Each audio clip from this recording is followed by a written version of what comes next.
Si Joo-hyun ay isang abogado na nagmamahal sa kanyang trabaho. Mahal na nanatili siya sa isang kumpanya sa loob ng 9 na taon. Sa kaibahan sa kanyang mga kasamahan, sila inanatili lamang ng hanggang 5 taon. Pagkatapos nito ay may nagbukas ng sariling law office. May nagpursige ng bagong mithiin sa buhay. Mas kakaiba si Joo-hyun, nanatili siya sa kumpanya dahil gusto niya ang katatagan at hinahabol ang buhay na isa lamang serye ng pag-clock in, pagpasok sa umaga, pag-inom kasama ng mga kasamahan sa gabi, o pagpunta sa blind dates. Masaya na iyon. Ngayon, gaya ng dati, nag-commute siya gamit ang subway, habang ang iba niyang kasamahan ay matagal nang nag-aarkila ng kotse. Ang mga gusali na dinaraanan niya ay may mas maraming abogado kaysa mga manggagawa sa pang-industriya na zona. Maaaring si Joo-hyun ang pinaka-espesyal na kaso. Patuloy siyang nag-clock in sa loob ng 9 na taon. Bukod sa mayroon siyang nakababagot na trabaho, mayroon din siyang kasamahan na nagsasalita ng tuloy-tuloy, parang isang makina. Hindi nagpakita ng interes si Joo-hyun, pero araw-araw siyang inuulan ng kanyang kasamahan, kaya sumasakit ang kanyang ulo. Dumiretso si Joo-hyun sa dressing room at isinuot ang kanyang pamilyar na uniforme. Sa bawat umaga, kailangan niya ng candy para magising. Wala pa siyang nagawang matino, palaging nakakaistorbo lang. Lahat ay naiinis sa taong ito. Ang aga-aga pa ay nagdaldal na siya ng nagdaldal. Ngunit, sa totoo lang, kailangan kong sabihin na ang kaibigan na ito ay puno talaga ng enerhiya. Napakabwisit niya, kaya walang gustong sumama sa kanya sa elevator. Hinayaan siyang tumayo sa labas at sumigaw. Nang araw na iyon, pagkatapos ng trabaho, nakita ni Joo-hyun ang isang intern na naghahanda ng pumasok sa larangan ng batas. Napakasipag ng binata, naglalakad at nag-aara ng paraan ng pagtatanggol, ginagaya ang mga kilos na mukhang astig talaga. Tiningnan ni Joo-hyun ang binata at hindi maiwasang maalala ang kanyang sarili. Ganoon din siya noon. Noong panahong iyon, umiiyak ang kliyente ni Joo-hyun ng husto na hindi sapat ang buong rolyo ng papel na ibinigay niya. Akala niya ay kaawa-awa siya, ngunit hindi niya inaasahang masisi pala siya. Sa paglilitis, nabigla si Joo-hyun nang makita niyang brutal na sinasaktan ng lalaking iyon ang ibang tao. Tulala si Joo-hyun habang nakatingin sa kanyang kliyente.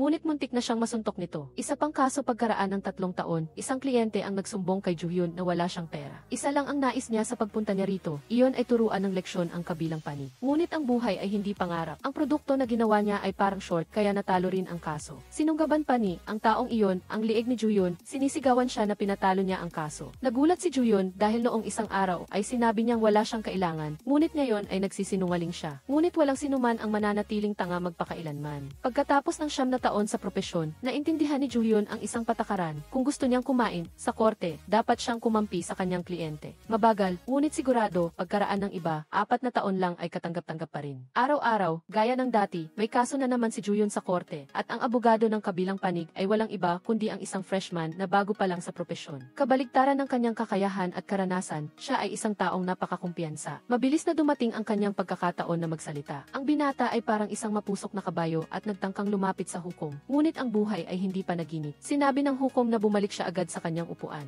Kumaharap ang binata sa saksi ng may tapang na para bang nais niyang ipahayag siya sa buong mundo. Marahil ay ilang beses nang pinangarap ng binata ang eksena na ito. Dahil astig talaga ito. Sinabi ng hukuman na ipasa mo na ba ang aplikasyon, Joo-hyun? Tiningnan ni Joo-hyun ang binata ng may pagkayamot. Talagang hindi pa niya nauunawaan ang buhay. Binigyan niya ng payo ang binata. Huwag mong gayahin ang mga astig na eksena sa si. Sa halip kung may oras ka, mas mainam na pumunta ka sa mga apela at makipagsapalaran doon. At saka, ang kaso kanina ay isang kasong sibil, hindi kriminal. Hindi mo ba alam ang simpleng bagay na ito? Nasabi lang ng binata, ganoon po ba? Talagang nakakawalang gana na. Nagpaalala si Joo-hyun na hindi rin naman siya mabait sa paggawa nito. Nagsalita lang siya dahil nakakagulo siya. Pagbalik ni Joo-hyun sa opisina, nakita niya ang isang babaeng kasamahan na huli sa pagpasok. Umupo si Joo-hyun sa lamesa, hindi pa siya nakakabawi sa pagkagulat nang lumapit ang isang kasamahan at nagulat na sa mga kasong hawak niya, ang isa ay panalo at ang isa ay talo. At may isa pang tao na gustong humingi ng tulong kay Joo-hyun upang suriin ang kanyang kaso. Sandaling tiningnan ni Joo-hyun ang lalaki at naramdaman niyang pamilyar ito. Parang nagkita na sila. Inamin ng lalaki na sinalakay niya ang lalaki kaya't nakakuha siya ng probation. Nang tanungin, sinabi ng lalaki na pumanig ang hukuman sa taong iyon kaya't inamin na lang niya ang kasalanan dahil may iba pa siyang kailangang gawin. Ngunit ang buhay ay hindi tulad ng panaginip. Isang araw, naramdaman niyang may mali kaya nagpasya siyang kumonsulta kay Joo-hyun.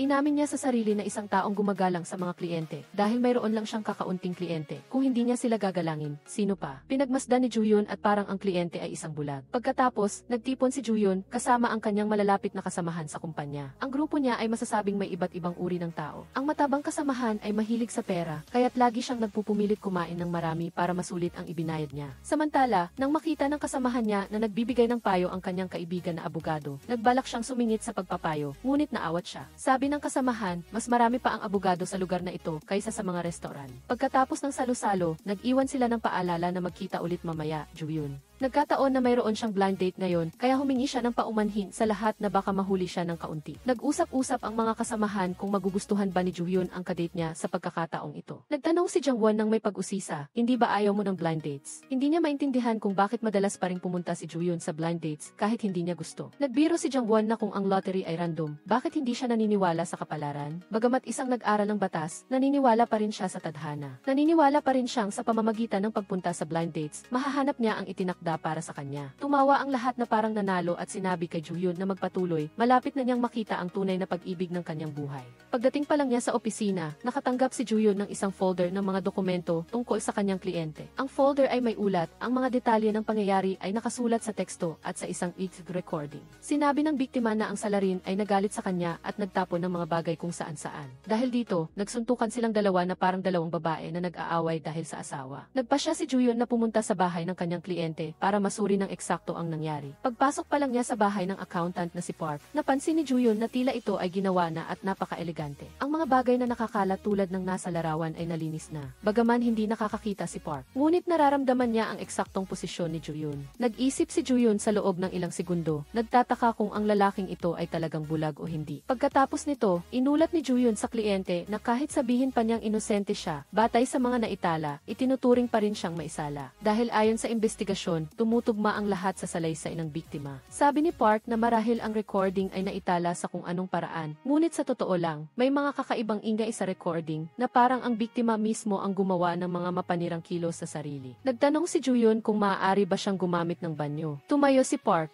Itinuro ang lokasyon ng palikuran kay Juhyun. Napansin ni Juhyun ang mga maliliit na detalye, parang bulag talaga siya dahil hindi niya nakita ang ilaw. Nang gabing iyon, habang nagtitipon ang mga kasamahan sa napagkasunduang lugar, nakatanggap sila ng mensahe mula kay Juhyun. Batay sa mensahe, tila may masamang nangyari na naman sa kanya. Sa pagkakataong ito, mas desidido si Juhyun, binura niya ang kontak ng babae pagkatapos nilang magkita. Nagkaroon ng pustahan ang barkada, kung babalik si Juhyun ng maaga, hahatiin ang pera sa pustahan ng mga lalaki. Nagtanong ang kasamahan niyang babae, kung hindi naging maganda ang blind date, bakit hindi ka bumalik ng mas maaga? Kasi nag-aalala lang siya para sa pitaka mo. Kahit konting huli lang, mawawalan ka ng pera. Naging usyoso ang lahat at nagtanong, ilang taon na bang nagtatrabaho si Juhyun bilang assistant? Sabi ng kaibigan niyang madaldal, si Juhyun ay baka ma-stuck sa pagiging assistant ng 15 taon. Lahat ay nagtayo na ng sariling negosyo, pero si Juhyun, gusto niyang sumunod sa utos ng iba para maging payapa ang buhay. Naplano na niya ang lahat, biglang nagbago ang paligid, bigla na lang siyang napasali sa isang gyera. Bilang isang matapang na sundalo, sumuong siya sa labanan ng may walang hanggang karanasan. Kahit gawin pa siyang general, ayaw niya pa rin. Sa pagkakataong ito, si Dong, ang abogadong kaibigan. Sinabi ni Dongguk sa lahat na magpapahinga siya sandali. Hindi niya alam kung saan siya pupunta. Bagamat hindi niya pa alam kung sino ang darating para sa interview, dahil sa kanyang mabilis at maayos na paraan ng pagtatrabaho. Sinabi ni Dongguk na iniwan na niya ang folder ng turnover sa mesa para kusa na lang matuto ang bagong darating. Hindi na siya mag-aabalang magturo. Tama, kailangan din niyang mag-relax kapag nag-resign. Pagdating sa opisina kinabukasan, nalaman ng lahat na si Dongguk ay umalis na sa grupo. Sabi ni Juhyun, ako ang nagsabi sa kanyang umalis. Kung umalis na sila, bakit pa sila pananatilihin? Ang susunod na papalit kay Dongguk ay isang bagong babaeng abogado na nagngangalang Hiji. Nang interviewin, tinanong siya kung bakit 7 buwan lang siya nagtagal sa dating trabaho. At maagang nagbitiw, hindi gusto ni Hiji na tumanggap ng sweldo para sa isang trabaho na hindi niya buong pusong ginagawa. Hindi inasahan ng direktor ng interview na bigla siyang tatanungin ni Hiji na para bang siya ang aplikante. Gusto ni Hiji na malaman kung bakit siya naging abogado. Maganda talaga ang tanong na iyon na ikinagulat ng recruiter. Ang dahilan kung bakit siya naging abogado ay para solusyonan ang mga bagay-bagay sa sarili niya. Nagtataka si Hiji kung naisakatuparan na ba niya ang hiling na iyon. Nang makuha niya ang sagot ng recruiter, mukhang mas maganda pa ang kapaligiran dito kaysa sa inaasahan ni Hiji. Nang tanungin kung kailan siya makakagawa, sabik si Hiji na simulan na agad ang trabaho. Kahit na mayroong hearing ngayon, hindi natatakot si Hiji. Kaya sinimulan ng abogado na nag-i-interview na libutin si Hiji. Gayunpaman, may isang bagay na nagpataka kay Hiji sa abogado. Sino ang mga taong nasa listahan na kailangang bantayan? At bakit ang 4 na taong iyon ay kasama sa contact group ng lunch crew? Kaya't nagsimulang tingnan ni Hiji ang mga larawan isa-isa. Bawat isa ay may sariling larawan, hanggang sa nag-scroll siya sa larawan ni Juhyun. Ang likod na tanawin na ito ay napakagwapo talaga. Ngayon, mayroon din siyang hearing para sa kanyang kaibigan. Ang kasong ito ay medyo maayos dahil hindi dumating ang kabilang panig, kaya medyo madali ito. Nagkataon na pag-alis ni Hiji, kasama ang kanyang kaibigan, nakita niya muli ang direktor ng interview sa kumpanya at ipinakilala niya ito sa kanyang kaibigan. Tiningnan ng direktor ang mukha ni Hiji at mukhang isa siyang taong talagang dedikado sa pag-aabogado. Samantala, si Juyun, pagkatapos makakalap ng impormasyon tungkol sa kaso ni Park, kinausap niya si Park para tanungin pa ng ilang impormasyon na kanyang naimbestigahan. Ayon sa mga dokumento ng residence record ng dalawa, tila magkasama silang nanirahan sa loob ng ilang panahon. Inamin ni Park na totoong nanirahan sila ni Kim ng ilang panahon na parang isang magkasintahan. Ngunit mula nang maghiwalay, gusto lang ni Park na bawiin ang isang maliit na halaga ng pera bilang upa sa bahay. Nakita ni Juyun na ito ay makatwiran na nagkaroon ng pag-aaway ang dalawa. Nang tanungin ni Juyun, inamin ni Park na umamin siya dahil sa paggalang kay Kim. Ngunit isang hindi inaasahang pangyayari ang naganap na nagpaisip kay Park at nagreklamo. Nalaman ni Juyun sa kanyang investigasyon na ito ay dahil sa probation, kaya mawawala ng visa ang accounting license ni Park, kaya kailangan niyang mag-apela. Inisip ni Juyun na ang pagkawala ng trabaho ay masyadong malaking halaga para kay Park upang protektahan si Kim. Hindi maiwasang isipin na iyon ang motibo ni Park para unahan na suntukin si Kim. Bigla, may isang abogado sa labas ang nag-abot ng paalala sa kanilang dalawa na oras na para sa apela, kaya kailangang dumalo sina Juyun at Park sa korte. Pagdating sa korte, nakita ng hukom na ito ay isang kaso kung saan inamin ang panig ng kliyente ni Juyun at ngayon ay umapela. Tumayo si Juyun at sinimulan na ipaliwanag sa hukom ang maikling detalye tungkol sa kaso. Ang kasong ito ay tungkol sa pananakit na nag-ugat sa pag-aaway tungkol sa service fee. Ngunit sa katunayan, walang pagtatalo tungkol doon. Ang akusado ay hindi gumawa ng anumang pananakit o paninira. Ang unang desisyon ng korte ay batay sa isang maling interpretasyon ng katotohanan. Ang akusado mismo ang umamin sa kasalanan para maiwasan na lumaki ang issue. Ang piskal ay nagsimulang magpakita ng mga larawan sa bahay ng akusado. Sinimula ni Juyun na ipakita ang kanyang talento sa pagtatanggol na nakuha niya sa 9 na taon bilang isang abogado.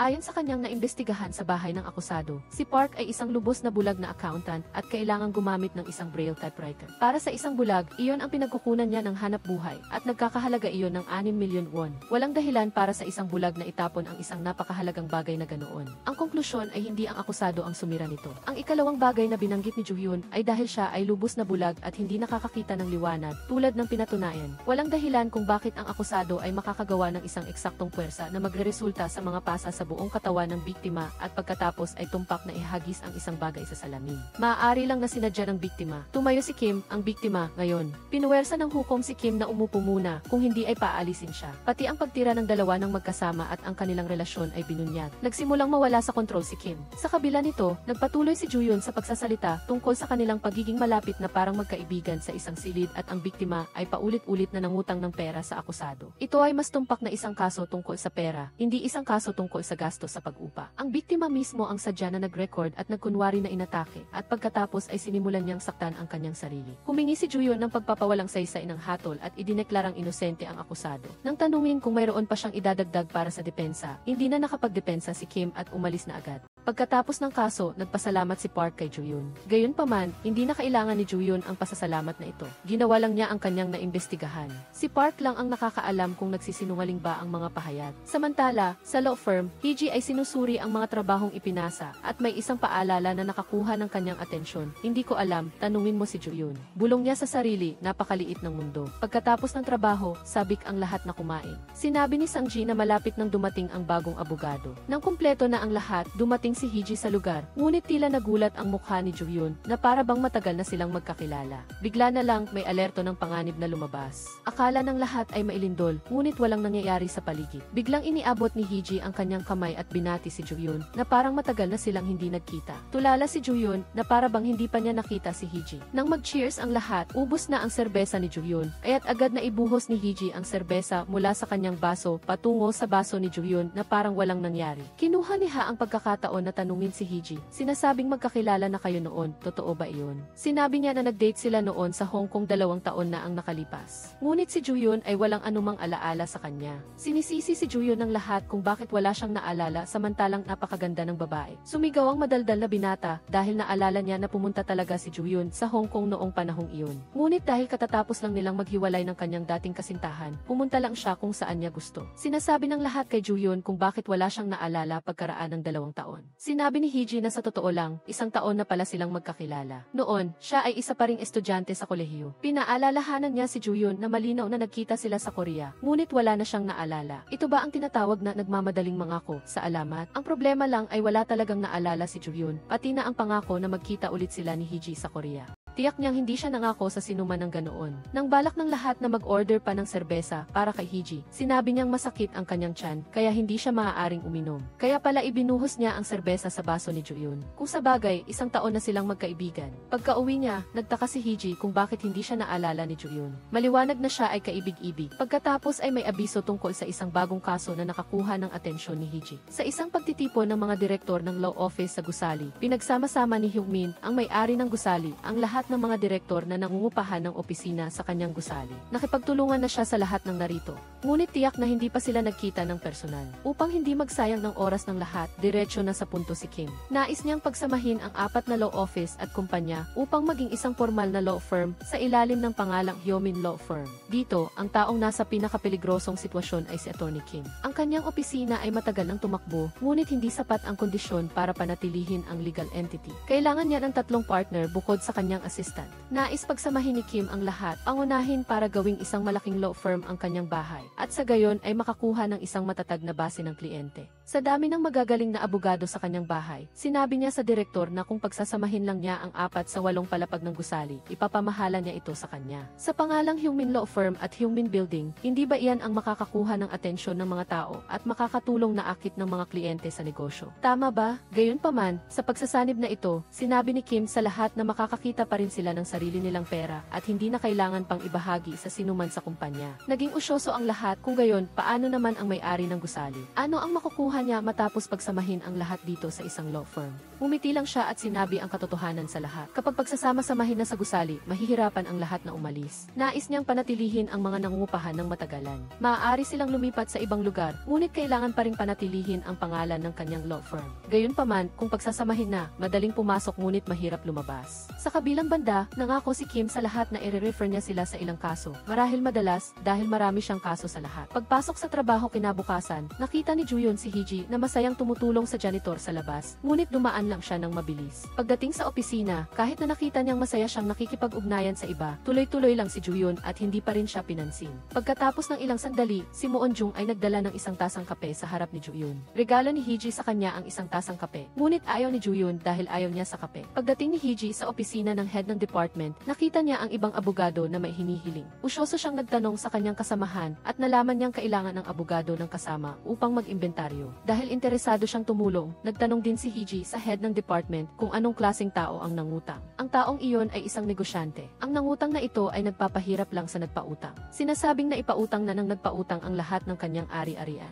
Sa oras ng pagkain, bigla na lang nagtanong ang lahat kay Hiji kung pupunta siya sa imbentaryo bukas. Ang mga nangutang kapag napipilit sa sulok ay madalas na mababangis. Pinayuhan ng lahat si Hiji na mag-ingat. Nagtataka si Juyun kung bago lang siya sa trabaho, dapat suriin niya ang kanyang sariling trabaho. Bakit siya nakikialam sa ibang bagay? Hindi nag-abalang magtanong si Hiji, maaari ba kitang tanungin sa tuwing nahihirapan ako sa hinaharap? Dati, nang tanggapin niya ang trabaho na itinurn over sa kanya, nakasaad sa memo, kung may mahirap tanungin si Juyun. Ang mga kaso tungkol sa pananalapi ay tanungin si Sangji. Lumingon ang madaldal na kaibigan na parang naghihintay na ang turn niya. Ang problema lang, bukod sa kadaldalan niya, parang wala siyang silbi, kaya hindi siya naitala. Usyoso rin si Hiji tungkol sa kaso ni Juyun. Siya ay kasalukuyang humahawak ng isang kaso ng pagbawi ng ari-arian mula sa bangko. Mukhang katulad din ito ng kaso ni Hiji na pupunta sa bahay para bawiin ang ari-arian. Pagkatapos nilang umalis sa korte, nang wala na ang lahat, tinanong ni Juyun si Hiji, hindi naman tayo nagkita noon, bakit ka nagkukunwaring magkakilala tayo? Pagkasabi nito, umalis siya. Hindi pa rin naniniwala si Hiji, kaya't nag-text siya ulit, nagtatanong kung nagkamali ba siya. Oo lang si Juyun at hinayaan na lang, kaya't kailangang isulat ni Hiji sa kanyang memo na wala ba ang alaala niya. Sa public housing ni Gong, dahil matagal ang hindi niya nabayaran ang utang sa bangko, pumunta ang mga empleyado ng bangko upang bawiin ang utang.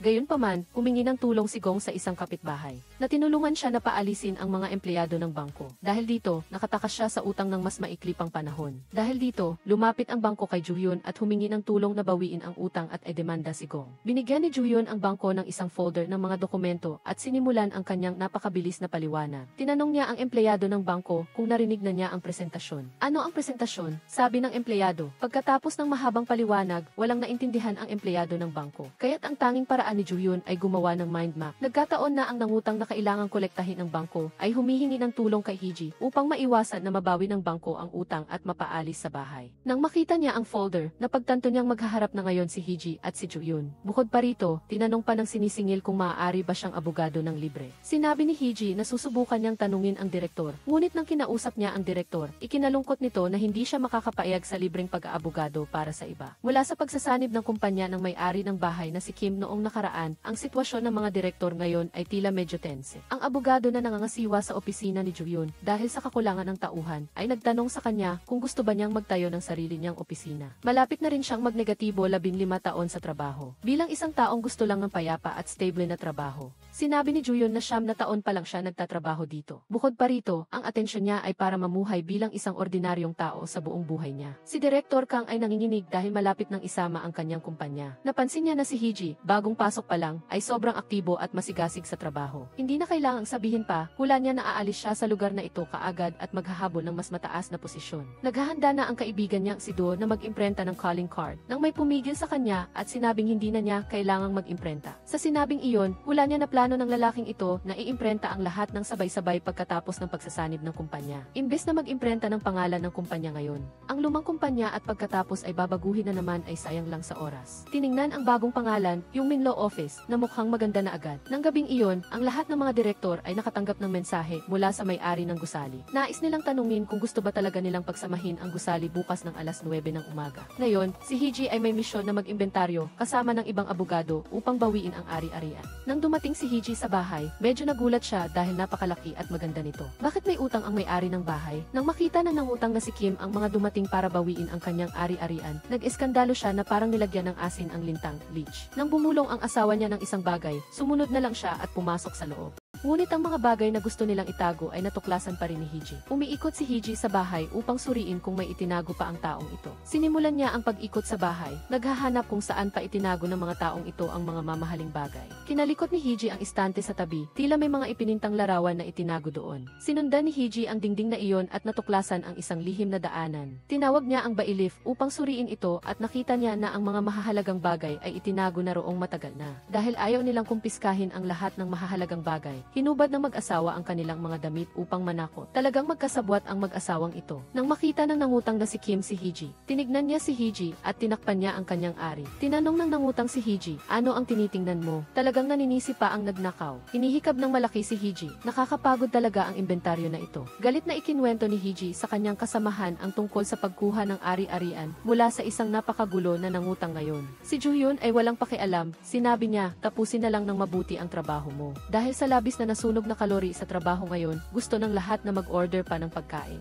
Sinabi ni Juyun na may hearing pa siya mamayang hapon. Usyosong nagtanong si Hiji kay Juyun, iyon ba ang hearing ni Gong? Ang nangungupahan sa public housing na pinautang ng bangko ng sapat na pera. Hinanap din ni Aishi ang kasong iyon dahil personal siyang pinuntahan ng nangutang at tinanong niya si Juyun kung maaari ba niyang bawiin ang kaso at diretsong tanong ni Juyun, hindi ko inaasahang isa kang taong mahilig makialam ng ganito. Nang marinig ni Juyun ang sinabing ito, biglang tumahimik ang paligid at nang makita niyang lahat ay tumingala at tumingin kay Trangwon, kailangan niyang magsabi ng isang bagay na walang kabuluhan para gumaan ang pakiramdam ng lahat. Ang panahon sa Hanoi, habang naglalakad sila, tinanong ni Hiji si Juyun, hindi mo ba ako gusto? Bakit ka nakasimangot ng ganyan? Hindi masyadong pinansin ni Juyun ang sinabi niya, hindi naman sila ganoon kalapit sa isa't isa. Sa pagdinig noong araw na iyon, minumura ni Giang ang mukha ni Juyun, sinasabi na siya raw ay walang puso at gusto lang palayasin ang ibang tao, bago siya masiyahan. Malamig na sagot ni Juyun, hindi ba sapat na binayaran ko na? Nanatili si Juyun sa matatag niyang paninindigan at sinabi sa hukom na gusto pa rin niyang ituloy ang kaso. Hindi kinaya ni Giang ang pagkabigla at sumigaw, kung may pera lang sana, matagal ko nang nabayaran at hindi mo na kailangang ipaalala. Nagsalita ang hukom, kung gumawa ka pa ng iskandalo, palalayasin kita sa korte. Huwag kang magsalita ng marami. Ayon sa hukom, natural lang na magbayad ng utang, kaya bakit kailangan pang maging emosyonal ng ganoon?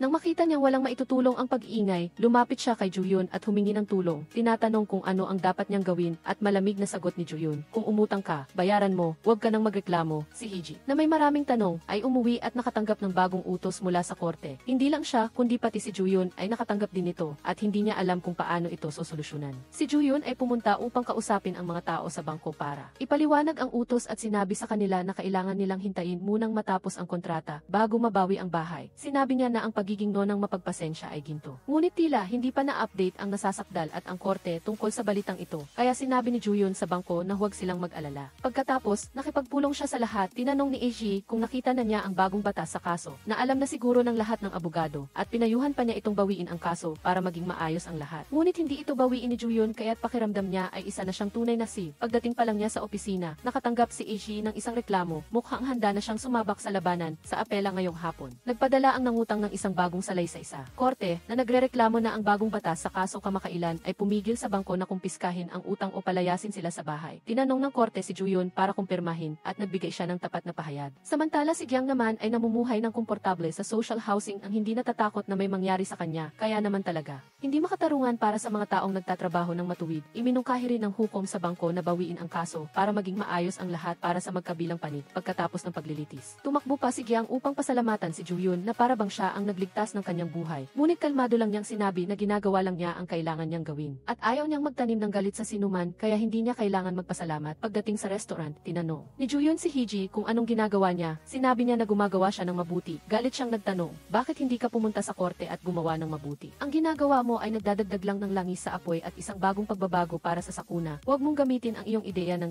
pagmamabuti para pahirapan ang ibang tao. Maaari ba? Ipinaliwanag ni Ju-yun na ngayon, ang mga umutang para sa social housing na hindi nagbabayad sa bangko ay kailangang hintayin na matapos ang kontrata bago mabawi ang bahay. Kaya hindi nila magagamit ang collateral para umutang ulit sa bangko, na magdudulot ng domino effect na magpapataas sa bilang ng mga nangungutang. Tinanong ni Hee-ji na mukhang naaawa kung paano kung mapunta sila sa kalsada. Hindi ba sila tuluyang mabibigo? Para kay Ju-yun, hindi laging kulay rosas o pampubliko ang mundo. Ang pagkilos at pagtanggap ng kahihinatnan ang siyang tunay na patas. Nag-away silang dalawa ng matindi na parang mga babaeng nag-aagawan sa iisang asawa na nagpamangha sa lahat ng nasa restaurant. Sa kabila ng galit, kailangan pa ring ipaalam ni Ju-yun sa bangko na pansamantalang bawiin ang kaso at maghintay ng bagong abiso. Sapagkat wala namang magawa ngayon, pagsapit ng gabi, ang dalawang kaibigan niya ay nagpapatigil sa kanilang pag-aaway. Sinabi ni Han na dapat tumahimik si Do dahil ang katahimikan ay ginto at ang pagiging maingay ay nagdaragdag lamang ng langis sa apoy. Pagbalik sa opisina, nag-aalala pa rin si Hee-ji na mapupunta sa kalsada ang mga taong iyon. Ngunit si Ju-yun ay dumaan na sa ganoong sitwasyon. Sadyang wala lang siyang karanasan sa propesyon, kaya't hindi niya ito lubos na naintindihan kaya. Hindi na nagsalita pa si Ju-yun, samantalang inisip naman ni Hee-ji na siya ay isang hambog na laging inaakala na tama ang kanyang sariling opinyon. Mamaya, pumunta siya sa palaruan ng basketball para mag-enjoy sa hangin. Dahil baka masunog siya sa loob ng bahay. Samantala, nagsimulang makatanggap ng abiso ang lahat ng nasa opisina tungkol sa pagsasama at pumunta si Abogado B para hanapin si Ju-yun.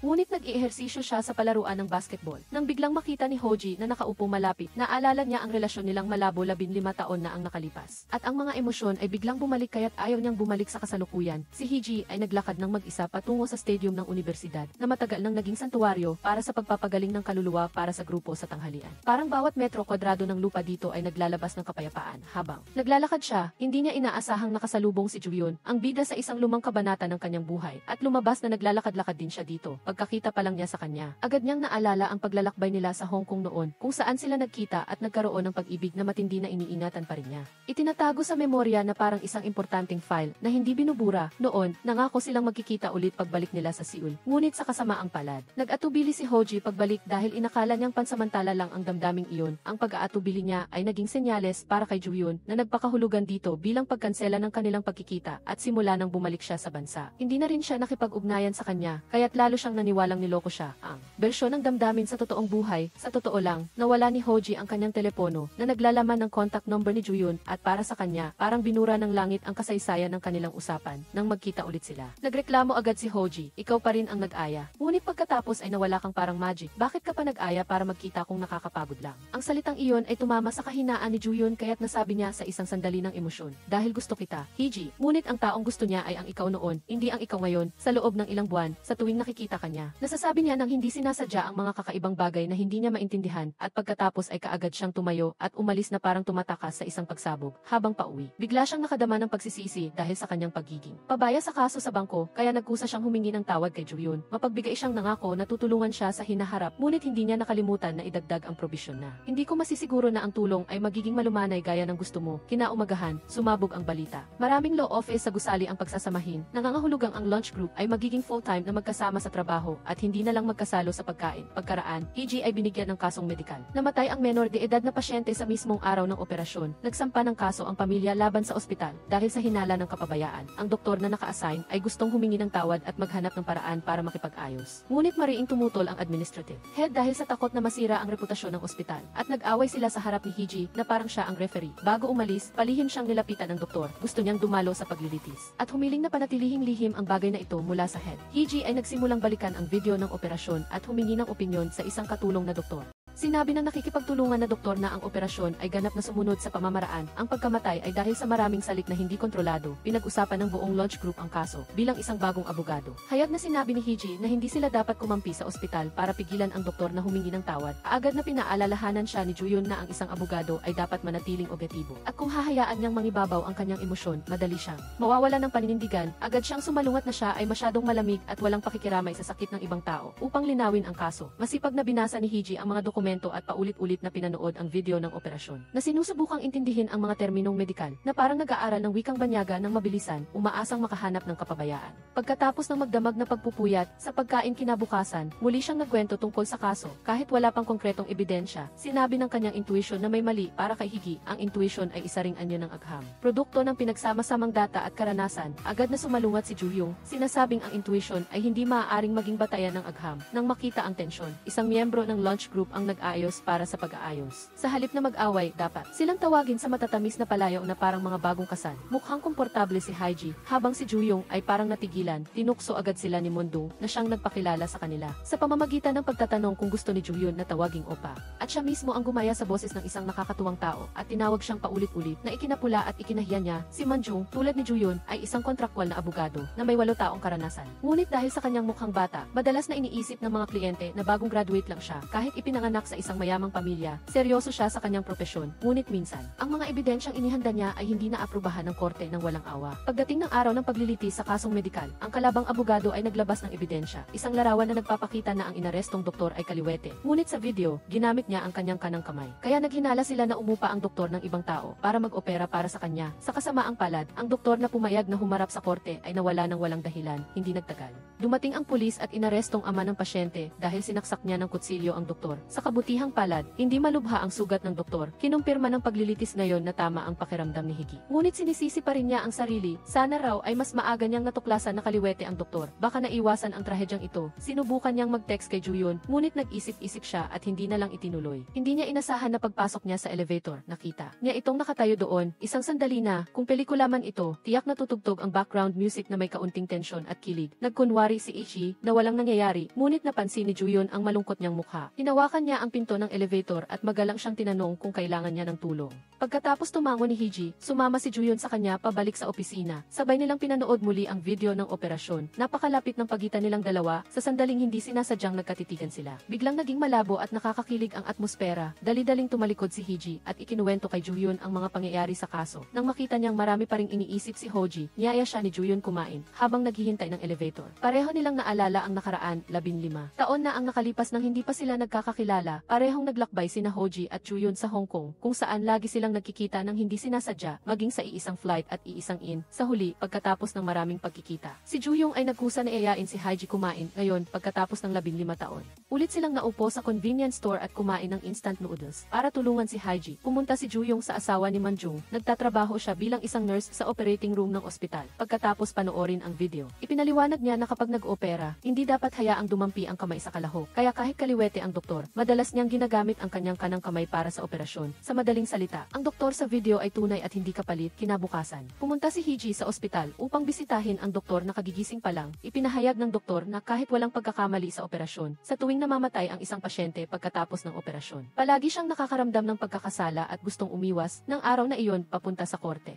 Nakita niya ang ama ng pasyente, ngunit hindi siya nagkaroon ng lakas ng loob na lumapit ngayon para magbayad sa kanyang kasalanan. Gusto niyang makipag-ayos sa pamilya ng biktima, umaasang matulungan silang silang makakuha ng mas magaan na sentensya. Samantala, naglilinis si Juyong ng mga junk food sa opisina, plano niyang ibigay kay Haji, nang biglang makatanggap siya ng abiso tungkol sa isang bagong kaso na itinalaga ng kumpanya, isa itong kaso ng diborsyo na hindi niya interesado. Sa simula, balak ni Juyon na ibigay ito kay Mundong para asikasuhin, ngunit sinabi ng kinatawan ng kumpanya na iginiit ng kliyente na isang lalaking abogado ang hahawak nito, kaya napilitan siyang tanggapin ang kaso, nang makilala niya ang kliyente. Iminungkahi ng lalaki na ayaw niyang magbahagi ng anumang ng alimony o anumang ari-arian sa kanyang asawa na magdidiborsyo. Hindi nagtagal, dumalo si Juyon sa family court bilang kinatawan ng kliyente. Isang malaking pagkabigla ang nangyari nang makilala niya ang asawa sa panig ng nagsasakdal si Sudong. Siya rin ang kanyang dating kasintahan. Sa korte, agad na nakilala ni Sudong ang kanyang ex, ngunit nagpanggap siyang walang pakialam na parang hindi sila nagkakilala. Sa kabilang banda, nakilala rin siya ni Sudong at kahit na sinubukan niyang manatiling kalmado, napaiyak siya sa pagdinig nang makita ang eksena. Kahit hindi nagpakita ng damdamin si Sudong, nalilito siya sa loob. Kasabay nito, dumating si Hoji sa family court at nagkataong nakita si Juyon. Binati niya ito ngunit hindi siya pinansin. Mabilis niyang napansin ang saglit na tingin na puno ng kahulugan na ibinigay ni Juyon kay Juyon, Sudong, na nagpahinala sa kanya sa relasyon nilang dalawa sa isang pagtitipon ng 5 magkakaibigan. Ikinuwento ni Hiji ang tungkol sa pagkita niya kay Juyong sa korte, ngunit mariin itong itinanggi ni Juyon, nagsinungaling na wala siyang nakita. Pagkatapos kumain, niyaya ng lahat ang isa't isa na magkape. Habang nagmadali si Juyong na bumalik sa law office, habang sinusundan ang anino niya, lalo pang naramdaman ni Hiji na hindi simple para sa kanya ang kasong ito. Pagbalik sa opisina, binuksan ni Juyon ang file ng kaso at bumuntong hininga. Ang larawan ni Sujung na umiiyak sa korte ay patuloy na naglalaro sa kanyang isip. Gayunpaman, nanatili pa rin siyang abogado at tumawag sa kanyang kliyente para ipaalam ang resulta ng paglilitis. Kahit sinasabi niyang maayos ang lahat, pagkatapos niyang ibaba ang telepono, bumuntong hininga siya ulit. Papalapit na ang pangalawang pagdinig habang tinitingnan ni Sudong ang mga bagong dokumento. Hindi niya maiwasan ang pagkabalisa at patuloy siyang nag-aayos ng kanyang kurbata. Sa sandaling iyon, ang kliyente ni Juyon ay dumating sa opisina at ipinakita sa kanya ang mga dokumentong inihanda ni Sujung, na nag-aakusa sa asawa niya na paulit-ulit siyang sinaktan noong sila ay kasal. Nang tanungin siya ni Juyon, itinanggi niya ito, ngunit sinabi niya na ayon sa kanyang pamantayan, hindi iyon maituturing na pananakit. Na unawaan ni Juyon ang nakatagong kahulugan sa likod ng sinabi niya, ngunit hindi na niya ito sinundan pa. At naramdaman din ng lalaki na hindi naniniwala sa kanya ang sarili niyang abogado. Gayunpaman, ipinahayag ni Juyon na ang tiwala ay hindi nakakaapekto sa kanyang pagiging kinatawan niya. Si Hyun naman ay patuloy na nagbabantay kay Sujung at habang pauwi at nakita niyang nakatayo ito sa law office. Lalo siyang naghinala sa koneksyon nilang dalawa. Nagsimula ang pangalawang pagdinig. Muling hinarap ni Juyong si Sujung. Walang malay siyang tumingin sa kanya, ngunit tila hindi niya ito napansin at nanatili siyang kalmado tulad ng dati. Muling dumating si Hoji sa korte at nakita silang dalawa. Sinadya niyang tingnan ng mabuti ang pangalan ng babae at natuklasan na si Sujung ang dating kasintahan ni Juyong. Sa pagdinig, hiniling ng hukom kay Sujung na magsumite ng ebidensya ng pananakit ng kanyang asawa. Sumulyap siya kay Juyon at sinabing wala. Kahit gulong-gulo ang kanyang damdamin, iminungkahi ni Juyon sa hukom na madaliin na ang hatol. Sa kabilang banda, sinabi ni Hiji kay Manjung na nakita niya si Juyon sa korte. At ibunyag ni Manjung na palaging iniiwasan ni Juyon ang mga kasong may kinalaman sa mga kakilala. Naghinala si Hiji at sinuri ang file. Natuklasan niya na siya ang abogado na kumakatawan sa nagsasakdal. Kung hindi sana pumanig si Sujung sa dating kasintahan, madali sana itong intindihin, ngunit sila ay nasa magkasalungat na panig. Kinabukasan, hinanap ni Hiji si Sudong at nagparamdam tungkol sa kanila. Nang tanungin niya kung paano niya nalaman, umiwas si Hiji at sinabing kung sila ay dating magkasintahan, dapat sana ay tinanggihan niya ang kaso. Ngunit walang pakialam na sinabi ni Juyon na isa lang itong simpleng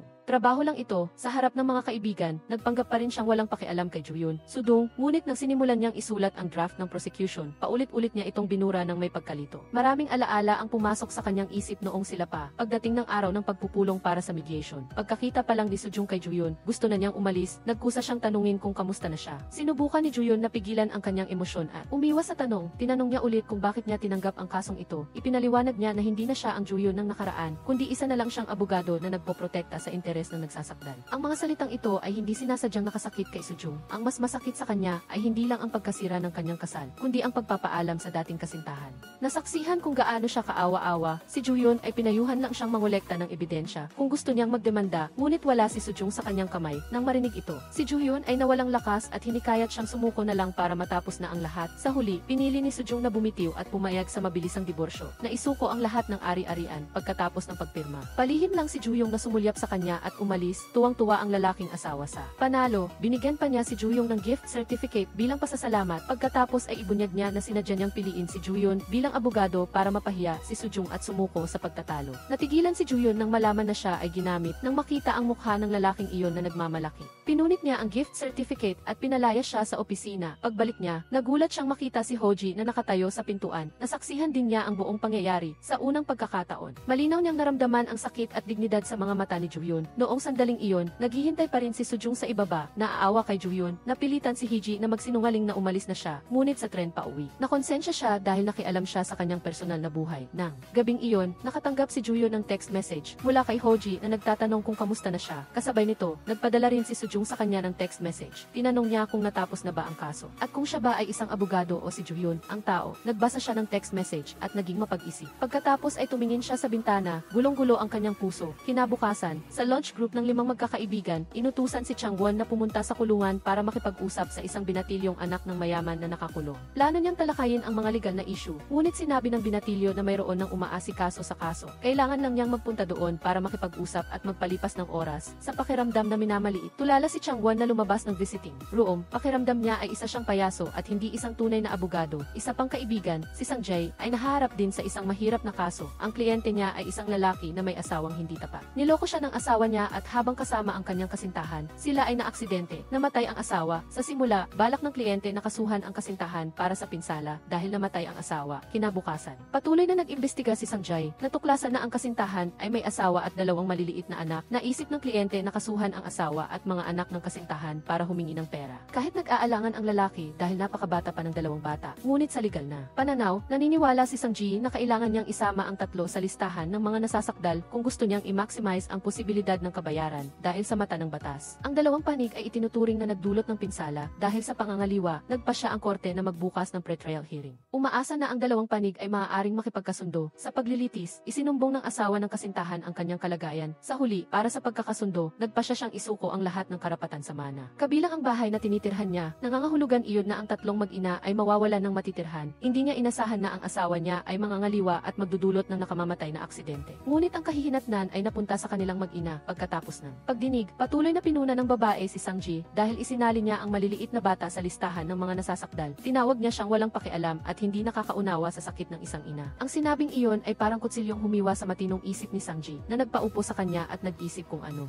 Nasaan ba talaga ang hangganan sa pagitan ng katwiran at konsensya sa propesyon ng batas? O ito ba ay isang manipis na sinulid na malapit ng maputol? Kagabi, matapos matanggap ang text message ni Soo-jung, agad siyang pinuntahan ni Ju-hyun tulad ng napagkasunduan, parang isang kabalyero na dumadaan sa dilim para tapusin ang misyon, ngayong natapos na ang kaso. Nagkaroon sila ng pagkakataon na maupo at magbigay ng moralidad sa isa't isa, parang isang summit meeting, ngunit 2 tao lang, humingi ng tawad si Ju-hyun dahil sa kanyang pagiging nagmamadali sa pagpapatuloy ng mediation. Ngunit sa totoo lang, iyon lang ang tanging paraan na naisip niya para hilahin siya mula sa mala-impyernong hukay na iyon. Naunawaan ni Soo-jung ang kanyang puso, ngunit pakiramdam niya ay karapat-dapat siyang magdusa. Dahil nasaktan niya siya, ngunit hindi sumang-ayon si Ju-hyun at umaasa pa nga siyang hindi na sila magkikita pa sa katulad na sitwasyon dahil sapat na ang ganoong drama sa isang buhay. Kung sakaling magkita ulit sila, gusto lang niyang sabihin sa kanya ng isang simpleng pangungusap, mabuhay ka ng maayos, bago magpaalam. Nagdagdag pa siya ng isang matamis na pananalita, kung may masayang mangyari, mag-text ka sa akin. Tumango si Soo-jung. Umaasa na magiging maayos din siya at pagkatapos ay naghiwalay silang 2 tulad ng huling eksena ng isang malungkot na Korean drama. Kinabukasan, nag-text si Ju-hyun kay Ishi para magkita dahil may gusto siyang sabihin, ngunit bago pa siya magsimulang magsalita, inunahan na siya ni Ishi sa pamamagitan ng pagkukwento tungkol sa nangyari kagabi na inanyayahan niya si Soo-jung na umalis. Kasama ang pakiramdam na lumampas siya sa hangganan, ang dahilan ay simple lang, ayaw niyang maipit si Ju-hyun sa nakaraan at patuloy na magdusa. Hindi siya nagreklamo dahil para sa kanya, ang nakaraan ay dapat isantabi. Pinayuhan pa niya siyang huwag mag-alala at nang makita niyang walang laman ang opisina niya na parang gutom na tiyan sa tanghali, nagdala siya ng isang malaking bag ng junk food. Masayang nagpasalamat si Ishi. At bigla namang umiwas si Ju-hyun ng tingin dahil bumilis ulit ang tibok ng puso niya. Habang nagla-lunch, magalang na nilapit ni Ju-hyun ang pinggan ng gulay para madali niyang makuha. Ang maliit na aksyon na ito ay nagpakilig sa puso ni Ishi. Unti-unting napunta ang usapan sa pagkatuklas ng lahat. Ang abogado ay talagang isang sikretong bilyonaryo. Ngunit itinanggi niya ito, sinasabing nagbibiro lang si Changwon para magpatawa pagkatapos kumain. Binisita ni Changwon ang anak ng presidente at tila mas gumaling siya kaysa dati dahil mas naging bukas ang bata. Gayunpaman, nag-alala pa rin siya kung ilang beses pa siyang pupunta. Sinabi ng direktor na kung ang kanyang ama ay pipirma ng ilang consultation contract pa, maaaring mabawasan ang bilang ng mga pagbisita, kaya't pakiramdam ni Changwon ay isa siyang tagapag-alaga kaysa isang abogado. Sa kabilang banda, si Hee-gi ay tumanggap ng isang kaso kung saan ang kliyente ay pinaghihinalaang nagnakaw ng isang relo sa convenience store. Ang nakakainis ay lasing siya noon kaya wala siyang maalala, kaya't humingi siya ng tulong kay Hee-ji. Kasabay nito, si Ju-hyun ay tumanggap ng ibang kaso.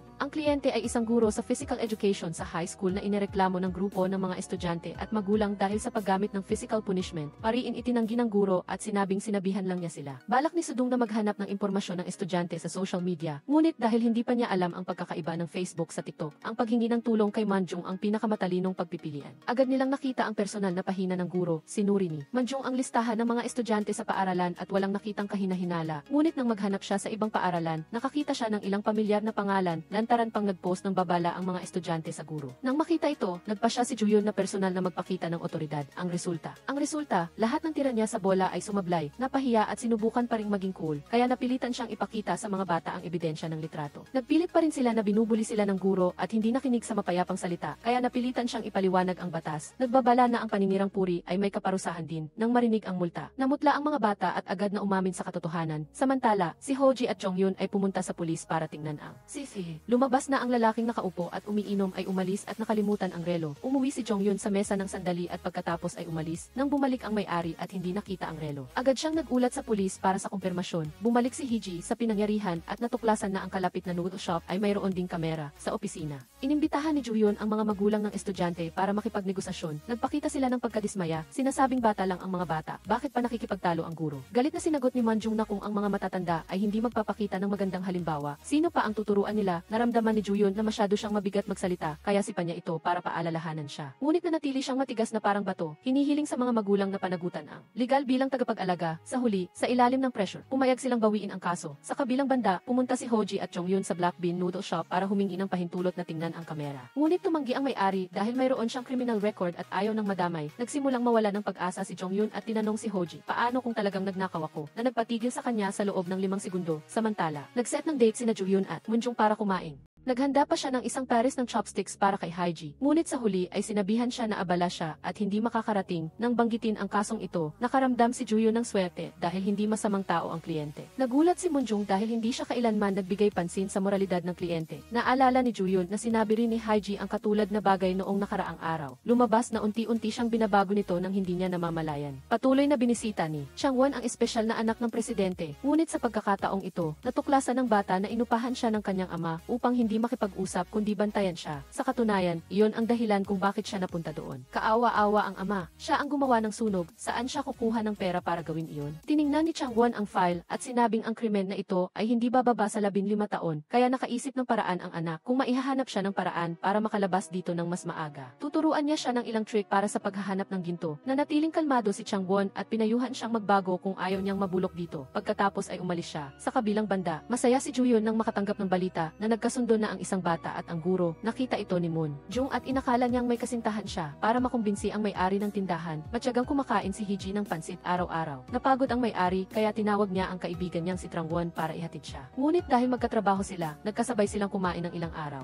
Napilitan na ang may-ari ng bar sa dalawang lalaking parang linta, kaya pumayag ng ipakita ang kamera. Talagang ipinakita ng kuha na si Jonghyun ay palihim na kinuha ang relo habang lasing. Nang makita ang sarili niyang kilos, tuluyan siyang nanghina. Ang dami na niyang problema at ngayon ay naging isang magnanakaw pa siya. Pakiramdam niya ay wala siyang kwenta. Bilang abogado, pinayuhan ni Hoji siyang hindi pa sapat ang clip na iyon para makasuhan siya ng pulisya. Ngunit kung kapatid niya itong babae, papayuhan siya nitong sumuko. Ang pagtatago ng katotohanan ay magpapahirap sa kanya habang buhay. Dahil sa sinabi na tauhan si Jonghyun. Sa kabilang banda, masayang bumalik sa opisina si Sewon dala ang isang supot ng kimbap nang makita niya ang kanyang grupo na nagtitipon. Inakala ng lahat na binili niya ito para sa kanila, pero kinuha niya ito at sinabing kay Hoji iyon. Nagulat ng bahagya si Jonghyun nang makita iyon. Dahil kumpleto na sila, inanyayahan ni Moon Jung ang lahat na mag-outing sa susunod na weekend. Sinabi ni Sewon na hindi sasama si Heje dahil masyado siyang abala. Lahat ng ibang miyembro ay pumayag. Sinamantala ni Jonghyun ang pagkakataon at kinuha ang bag ng kimbap bago umalis. Nang araw na iyon, may bigla ang kailangan ang kinatawan ng opisina, kaya pinakiusapan niya si Moon Jung na humarap sa korte para sa kanya. May 0 minuto na lang bago magsimula ang paglilitis, kaya mabilis na tumakbo si Moon Jung sa korte at nakarating sa oras. Pero habang nakatayo sa harap ng hukuman, hindi siya tumigil sa paghaplos sa kanyang tiyan dahil sa sakit. Dahil sa pag-aalala, nagpa siya siyang magpa-schedule ng check-up. Kasabay nito, sumunod si Jonghyun sa payo at sumuko. At nangakong babayaran ang relo. Pagkatapos umamin, gumaan ang pakiramdam niya. Nagpasalamat siya kay Heji sa pagtulong sa kanya. Sinabi niya na maaari na siyang tawaging ate dahil nagkaroon na sila ng matagal na pakikipag-ugnayan.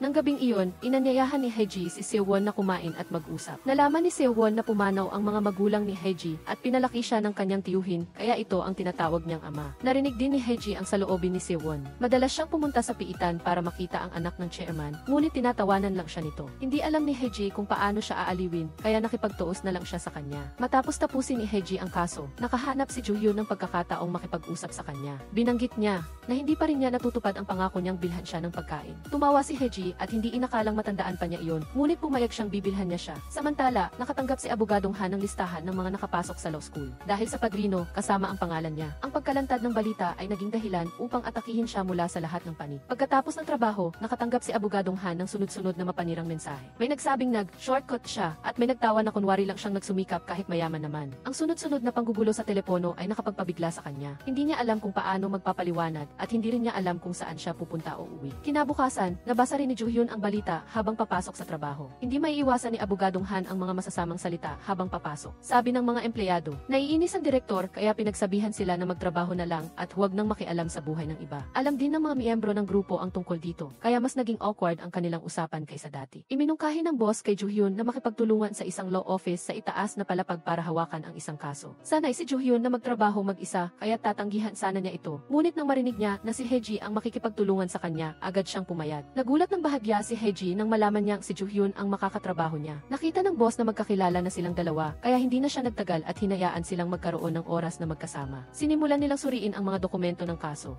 Ang pangalan ng nagreklamo ay Kang Chon, isang EV sa isang nightclub. Isang araw, nakita niya na walang awang sinasaktan ng may-ari ng nightclub ang isang empleyado, kaya tumawag siya ng pulis. Nang malaman na siya ang nagsumbong, nagalit ang may-ari at walang dahilan siyang tinanggal sa trabaho. Dahil sa inis, nagsampa ng kaso si Kang Chon laban sa may-ari dahil sa iligal na pagtanggal. Inanalisa ni na Joo-hyun at Ho-ji na ang kaso ay mahirap dahil walang kontrata sa trabaho si Kang Chon, walang insurance at hindi rin tiyak ang oras ng trabaho at sweldo, kaya mahirap matukoy ang legal na katangian ng trabaho. Iminungkahi ni Ho-ji na makipagkita sa empleyadong sinaktan upang linawin ang sitwasyon. Upang umangkop sa setting ng nightclub, nagsuot si Ho-ji ng damit na parang party girl. Si Joo-hyun naman ay nakasuot pa rin ng formal na vest. Nakita ni Heji na hindi ito bagay kaya siya na mismo ang nagtanggal ng kurbata, nagbukas ng 2 butones ng polo at naghubad ng jacket niya. Ngayon ay mukha na siyang taong pumupunta sa nightclub. Sa loob ng siksikang nightclub, napilitan si Joo-hyun na sumayaw dahil sa dami ng tao. Habang masayang sumasayaw, hinawakan ni Joo-hyun ang kamay niya at pinapaalalahanan siyang nandyan sila para magtrabaho. Dahil sa sobrang dami ng tao, nawala si Heji. Buti na lang at matangkad si Joo-hyun, kaya nakita niya ito. Siya na rin ang humawak sa kamay nito para hindi na sila mawala. Nagtanong silang dalawa sa mga empleyado at nalaman nila ang lokasyon ni Minjo. Nang hilingin nila na ikwento nito ang pangyayari, tumanggi si Minjo dahil ayaw niyang gumawa ng gulo. Ibinigay pa rin ni Heji ang kanyang business card at inaliw siya na walang sinuman ang nararapat na saktan.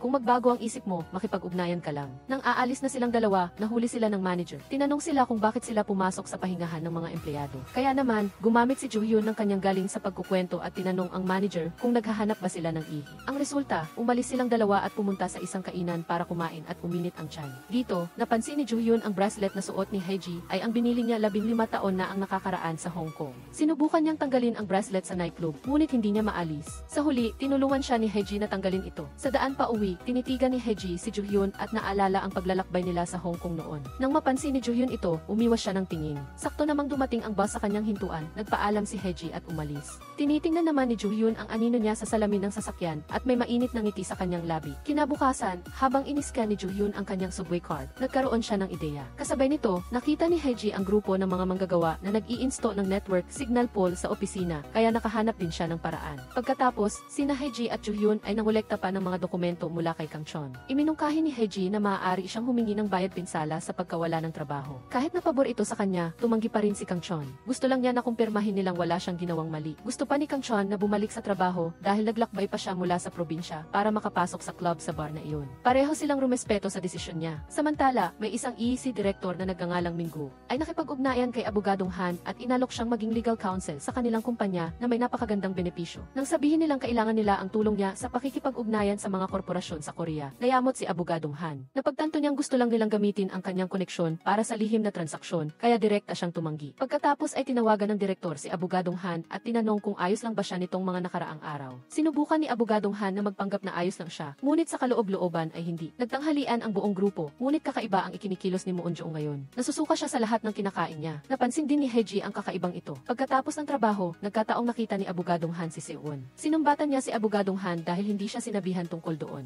Habang lahat ng bagay ay sinasabi niya kay Abogadong Han, lubos siyang nalulungkot dahil hindi siya itinuturing na kaibigan ni Abogadong Han. Tuluyang nawala ng pag-asa si Abogadong Han at hindi na nag-abala pang magpaliwanag. Kinabukasan, pumunta si si Juhyun at Haeji sa korte. Pinagsama nila ang kanilang mga natuklasan at napatunayan na si Kang Chon ay dumarating sa nightclub sa tamang oras at ruta araw-araw. Kahit nahihili si Kang Chon o hindi, may malinaw siyang oras ng trabaho. Ang kabayaran na tinatanggap ni Kang Chon buwan-buwan ay nag-iba-iba, ngunit nagkakatugma ito sa mga araw na siya ay nagtatrabaho. Naglabas din sila ng mga mensahe na ipinadala ni Kang Chon sa may-ari, kung saan si Kang Chon ay nagtatrabaho sa ilalim ng pangangasiwa ng may-ari. Agad na tinanong ng hukom ang abogado ng may-ari kung totoo ba na nagpadala ng mensahe kay Kang Chon ang kanyang kliyente. Lumingon si Kang Chon at tinanong ang may-ari na nakaupo sa ibaba. Nang umamin ito, inutusan ng hukom na umupo siya sa harap. Ang may-ari ng nightclub na nabuking ay nagtangkang gumanti sa pamamagitan ng pagdemanda kay Kang Chon dahil sa maling pag-uulat, ngunit hindi niya alam na nakuha na ni Haeji ang salaysay ni Minjo. Nauna nang nahikayat ni Haeji si Minjo na maging saksi at nangakong poprotektahan siya sa pamamagitan ng batas. Ang agresibong may-ari ay walang nagawa kundi tahimik na umalis. Si Seo-won ay regular pa rin pumupunta sa piitan upang makipag-usap sa anak ng chairman na dati siyang hinahama. Sa kabilang banda, nagkataong nakasalubong ni Abogadong Han ang direktor. Alam din nito ang chismis tungkol sa kanya, kaya biniro siya. Sinabi niya na may koneksyon si Abogadong Han. Na ganun kalaki, saang lugar ang mas malaki ang pera, doon ka lumipat, bakit ka pa nag-aalala? Bukod pa rito, kung gusto mo o ayaw mo ang propesyon na ito, sabihin mo na lang, huwag ka nang magbigay ng kung ano-anong dahilan. Sumagot si Abogadong Han na misunderstanding lang iyon, pero matagal pa bago siya paniwalaan ng direktor. Kasabay nito, nalaman ni Moon Jo-ong nabuntis siya, ngunit sa halip na matuwa, nataranta siya. Pagbalik niya sa opisina, nakatanggap siya ng isang kaso. Ang kliyente ay isang ina na nagsumbong sa kanyang anak dahil sa paggamit ng droga, floor. Naaresto ang anak, ngunit nagsisi ang ina at gustong iligtas ang kanyang anak. Nang makita niya ang inang walang tigil sa pag-iyak, naantig si Moon Jo-ong. Nag-alala siya kung paano maging isang mabuting ina. Pagkatapos ng trabaho, umuwi si Abogadong Han kasama sina Seo-won at Moon Jo-ong. Sa daan, biglang dumating ang isang grupo ng mga reporter at gustong interviewin si Abogadong Han. Kahit nagalit pa rin si Seo-won kay Abogadong Han, nang makita niya itong napapalibutan ng mga reporter, sumugod pa rin si Seo-won para protektahan ang kanyang kaibigan. Pag-uwi, nagpa siya si Abogadong Han na mag-post ng artikulo upang ipaliwanag ang katotohanan. Ang taong nasa listahan ng mga may koneksyon ay nagkataon lang na magkapareho ng pangalan. Sa totoo lang, ipinanganak siya sa isang mahirap na pamilya at nagtrabaho ng part-time sa loob ng kalahating taon para lang mabuhay. Inabot siya ng 8 taon bago makatapos. Pinili niyang maging abogado dahil sa pasasalamat sa mga taong tumulong sa kanya sa pamamagitan ng scholarship at gusto niyang ibahagi ang kabutihan na iyon sa iba. Pagkatapos magsulat ng artikulo, pumunta si Abogadong Han sa kainan kung saan nagtatrabaho ang kanyang ina. Kumain ng isang mangkok ng mainit na sopas at hindi niya napigilan ang kanyang emosyon kaya siya ay umiyak. Sa wakas, maaari na siyang pumasok sa trabaho ng nakataas ang noo. Nabasa ng grupo ng kaibigan ang artikulo at sa group meal kinabukasan, lahat sila ay naghanap ng paraan upang aliwin si Abogadong Han sa pamamagitan ng pagbabahagi ng kanilang sariling problema. Nadama ni Juhyun na napakabobo niya dahil tinanggap niya ang kaso ng diborsyo ng kanyang ex-girlfriend at nakita pa niya ito. Ikinuwento ni Seo-won ang kanyang mga hindi magandang karanasan nang hinahamak siya ng anak ng chairman sa piitan. Madalas na siyang pumupunta doon na kahit pulis ay sanay na sa kanya at hindi na siya pinipindot ng card. Ibinunyag ni Moon Jo-ong ang pagbubuntis niya at ang kanyang patuloy na pag-aalala at pangamba. Napagtanto ni Abogadong Han na palihim siyang tinutulungan ng lahat na magaan ang kanyang loob, kaya't labis ang kanyang kasiyahan.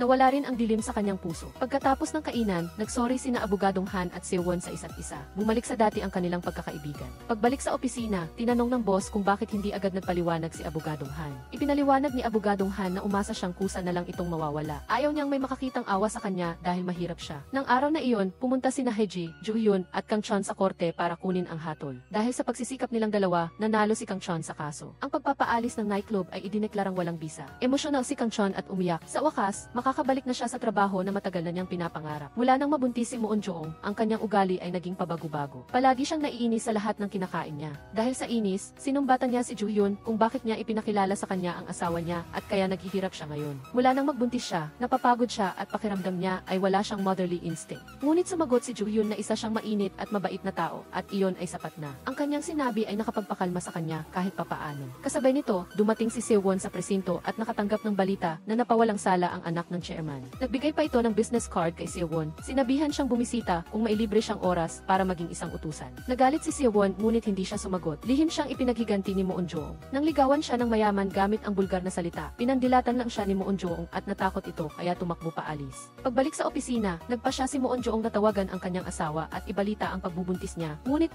lang ang sinabi nito at ibinaba ang telepono. Malungkot si Moon Jo-ong na umuwi, ngunit biglang tumakbo papunta sa kanya ang kanyang asawa. Naubusan pala ng baterya ang cellphone niya. Nang malaman niya ang magandang balita, kinabahan at masaya siya at niyakap siya ng mahigpit. Naglagay pa siya ng seatbelt at inalagaan siya ng buong puso. Sa pagtatapos ng araw, gumaan ang loob ni Moon Jo-ong, kaya kinansela niya ang party para sa pagbubuntis. Matapos kanselahin ni Moon Jo-ong ang party, inanyayahan ni Abogadong Han si Seo-won na kumain ng sopas sa kainan ng kanyang ina. Hindi nag-atubili si Seo-won at nagpakilala pa na siya ang matalik na kaibigan ng anak nito. Sa sandaling iyon, pumunta sina Juhyun at Haeji sa isang cave at biglang may tugtog tugtog ng piano na narinig. Napagtanto ni Joo-hyun na iyon ang kantang tinugtog ni Hae-ji, 15 taon na ang nakakaraan sa Hong Kong. Noong panahong iyon, nagtatrabaho siya bilang part-time performer sa isang restaurant at aksidenteng na-sprain ang kanyang paa. Binuhat siya ni Joo-hyun sa likod para hindi siya malate sa trabaho. Nang gabing iyon, tahimik niya siyang pinanood habang tumutugtog ng piano at pagkatapos ay ibinihagi nilang dalawa ang kanilang mga pangarap. Hindi naghahangad si Hae-ji ng kasikatan at gusto lang niyang mapasaya ang kanyang mga magulang. Samantala, dahil magaling si Joo-hyun sa debate, gusto niyang maging isang mahusay na abogado. Sa daan pa uwi, inayaan ni Joo-hyun si Hae-ji na ipatong ang kanyang paa sa sapatos niya para lagyan ng gamot. Sa kanyang paningin, si Hae-ji ay napakaganda. Pagkatapos ng gabing iyon, nag-schedule sila ng muling pagkikita. Ngunit 15 taon ang lumipas, hindi na tumutugtog ng piano si Hae-ji at naging abogado siya para mabawi ang pera ng kanyang mga magulang na ninakaw sa kanila, ang kanilang puhunan sa negosyo. Pinuri ni Joo-hyun ang kanyang katatagan at hiniling na magtagumpay siya sa pagdaan sa kahirapan.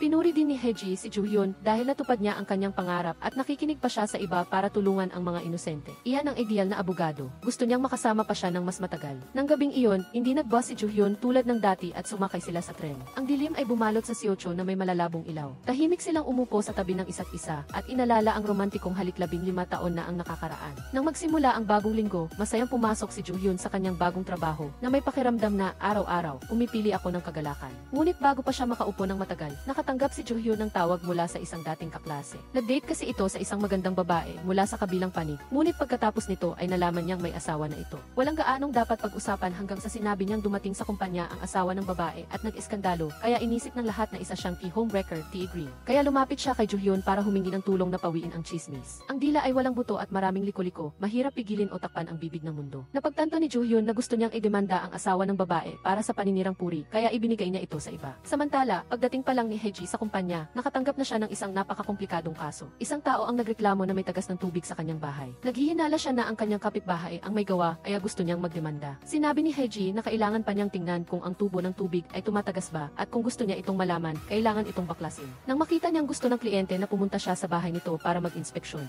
sinabi ni Hae-ji na hindi siya tubero. Sa kabilang kalye, isang babae na medyo gusot ang buhok ang namimigay ng flyer, ngunit walang pumapansin. Umupo siya para magpahinga at may lumabas na mensahe. Mabilis na credit loan na may mababang interes at madaling proseso. Kaya lumiwanag ang kanyang mga mata na para bang nakahanap siya ng salbabida. Walang pag-aalinlangan siyang nakipag-ugnayan. Kinabukasan, si Seo-won, isang bagong abogado na ang mga mata ay laging nagliliwanag na parang headlight, ay tumanggap ng isang bagong kaso. Ang nagreklamo ay ang babaeng namimigay ng flyer noong nakaraang araw, na ang pangalan ay Mikyung. Inakusahan siya ng prosecutor's office na sumali sa isang phone scam ring. Sa madaling salita, ang kanyang papel ay mag-withdraw ng pera at ibigay ito sa pinuno ng grupo. Detalyado silang nagbigay ng mga tagubilin sa bawat hakbang. Kailangan nang pumunta ng babae sa bangko, mag-withdraw ng malaking halaga mula sa account ng biktima at ibigay ito sa isang hindi kilalang tao sa kalsada. Mukhang kakaiba ito, ngunit naisip niya na ang mga taong gumagawa ng negosyo ng propesyonal ay tiyak na mailigan na dahilan. Kaya't sumunod siya. Inakala niyang mapapabuti nito ang kanyang credit score, ngunit hindi niya alam na siya ay natrap. Sinuri ni Seo-won ang mga file at may natuklasan siyang interesante. Ang lahat ng tawag sa pagitan niya at ng scammer ay otomatikong naitala ng sistema. Ito ang gintong ebidensya para patunayang siya ay biktima at walang alam na nakikilahok siya sa iligal na aktibidad. Pinakalma niya ang babae at sinabing kumain at matulog ng mahimbing. Aayusin niya ito ng maayos. Pagkatapos, ikinuwento niya ito sa grupo ng mga abogado. Ang dalawang mahinahon, ngunit masyadong bihasa ay nakarinig ng lumang kwento at sinabi nilang ang mga pinuno ng ganitong uri ng scam ay karaniwang nasa ibang bansa. Mahirap itong abutin ng mga pulis, kaya't sa huli, ang mga nag-withdraw lang ng pera ang naaresto at nakulong ng ilang taon. Mukhang makatuwiran, ngunit inis pa rin si Seo-won. Biktima ay biktima pa rin. Hindi sila maaaring madali ang hatulan nang hindi nalalaman kung paano sila ginamit. Kasabay nito, si Moon Jo-ong ay abala na halos hindi na makahinga. Hawak niya ang kaso ng isang construction worker na hindi binayaran ng kumpanya. Kahit buntis siya, nagpupuyat siya at nag-overtime, abala sa pagtingin sa bawat pahina ng dokumento. Ngunit nakakainis, pagkatapos ibigay sa kanya ang kaso, ang manggagawa ay nawala na lang.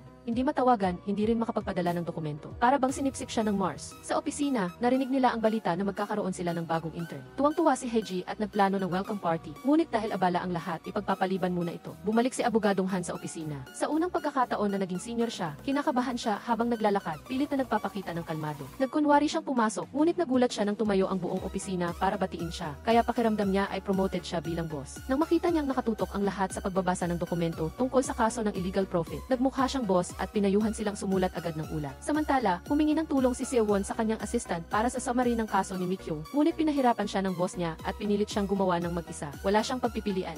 Kusa na lang siyang nagbasa ng bawat pahina. Bigla siyang nakakita na isinumite na pala ni Mi-kyung ang audio recording pero inihabla pa rin siya. Talagang napakagulo ng unang kaso. Si Moon-jong naman ay abala pa rin sa pagkolekta ng mga dokumento para sa kaso ng nawalang manggagawa. Nagtanong si Seo-won ng payo sa kanya pero hindi pa raw siya nakaranas ng ganitong kahirap na kaso kaya wala siyang maipapayo. Hindi sumuko, pumunta si Moon-jong sa construction site. Kahit buntis siya, umakyat siya sa elevator kasama ang mga manggagawa at sinuri ang bawat sulok. Masusi niyang tinanong si Han tungkol sa bawat detalye at pagkatapos ay pagod siyang sumakay ng tren pauwi. Sa tren, nakita niya ang isang walang hiyang lalaki na nakaupo sa upuan na para sa buntis. Nang makita niya ang ibang buntis na nakatayo at namamaga ang paa, mabilis siyang lumapit at nagkunwari siyang nagtanong tungkol sa signage ng priority seat na nakasabit sa bag ng babae habang tinitigan niya ng masama ang lalaki. Dahil sa pressure ng tingin na iyon, namula ang lalaki, tumayo at nagbigay daan. Sa opisina, nakita ni Hae-ji at Seo-won ang mga intern na nagmamadaling sumulat ng report at nalaman nilang hinihingi na ni Abogadong Han ang deadline. Naawa si Hae-ji at iminungkahi na ipagpaliban na lang ito sa kinabukasan. Nag-atubili si Abogadong Han pero pumayag. Sakto namang bumalik si Moon-jong at may dalang cute na badge ng buntis na ikinatuwa at pinuri ng buong opisina. Sa kabilang banda, hinila si Joo-hyun ng asawa ni Moon-jong para sa class reunion. Nataranta ang tatlong dating kaklase niya nang makita siya dahil bawat isa sa kanila ay humingi na sa kanya ng payo tungkol sa mga mahirap na bagay na pag-usapan tulad ng pangangalo niya, diborsyo, negosyong nabigo. Ngayon, ang taong nakakaalam ng lahat ng sikreto nila ay nakaupo mismo sa harap nila. Hindi maiiwasan na mababalisa sila. Naiintindihan niya ang pakiramdam na iyon kaya nagkunwari siyang walang alam. Hindi inaasahan, may nakaligtaang banggitin ng isang kaibigan ang tungkol sa pangangalo niya at inakala niyang siya ang nagbunyag ng kanilang lihim. Kaya't nag-init ang ulo nito at sinigawan siya na palahingi ng chismis sa lamesa. Nang umamin ang totoong nagsismis, naintindihan lang ng kaibigan at nagmadaling humingi ng paumanhin. Pagkatapos ng hapunan kasama ang mga intern, inanyayahan ni Hae-ji at ng kanyang mga kasamahan ang kanilang mga sarili sa class reunion ni Joo-hyun. Pagkakita nilang dalawa, nagkatinginan sila na parang drama. Inakala nila na magkakasama sila sa isang lamesa, ngunit hinila ni Abogadong Han si Hae-ji sa ibang lamesa. Nagsisi siya samantalang si Joo-hyun naman ay nakangiti. Napansin ng isang kaibigan na si Hae-ji ang babaeng nakilala ni Joo-hyun noong nagbiyahe siya noong nag-aaral pa siya ng law school. Noon, sobrang taranta si Joo-hyun at nag-text sa kanyang mga kaibigan na nakita niya ang kanyang dream girl pero hindi niya alam kung paano siya lalapitan. Mabilis siyang tumanggi at sinabing katrabaho lang niya sa iisang gusali. Sinamantala naman ng kaibigan niya ang pagkakataon para hingin ang impormasyon ni Hae-ji. Agad na nakita ni Joo-hyun na gusto siyang maunahan ng kanyang kaibigan kaya tumanggi siya at ang dahilan niya ay ayaw ni Hae-ji ng blind date. Pagkatapos ng hapunan, paulit-ulit na binanggit ng asawa ni Moon-jong ang sinabi ni Joo-hyun noong huling beses siyang nagluto at nagpilit na gusto ni Joo-hyun si Hae-ji. Si Joo-hyun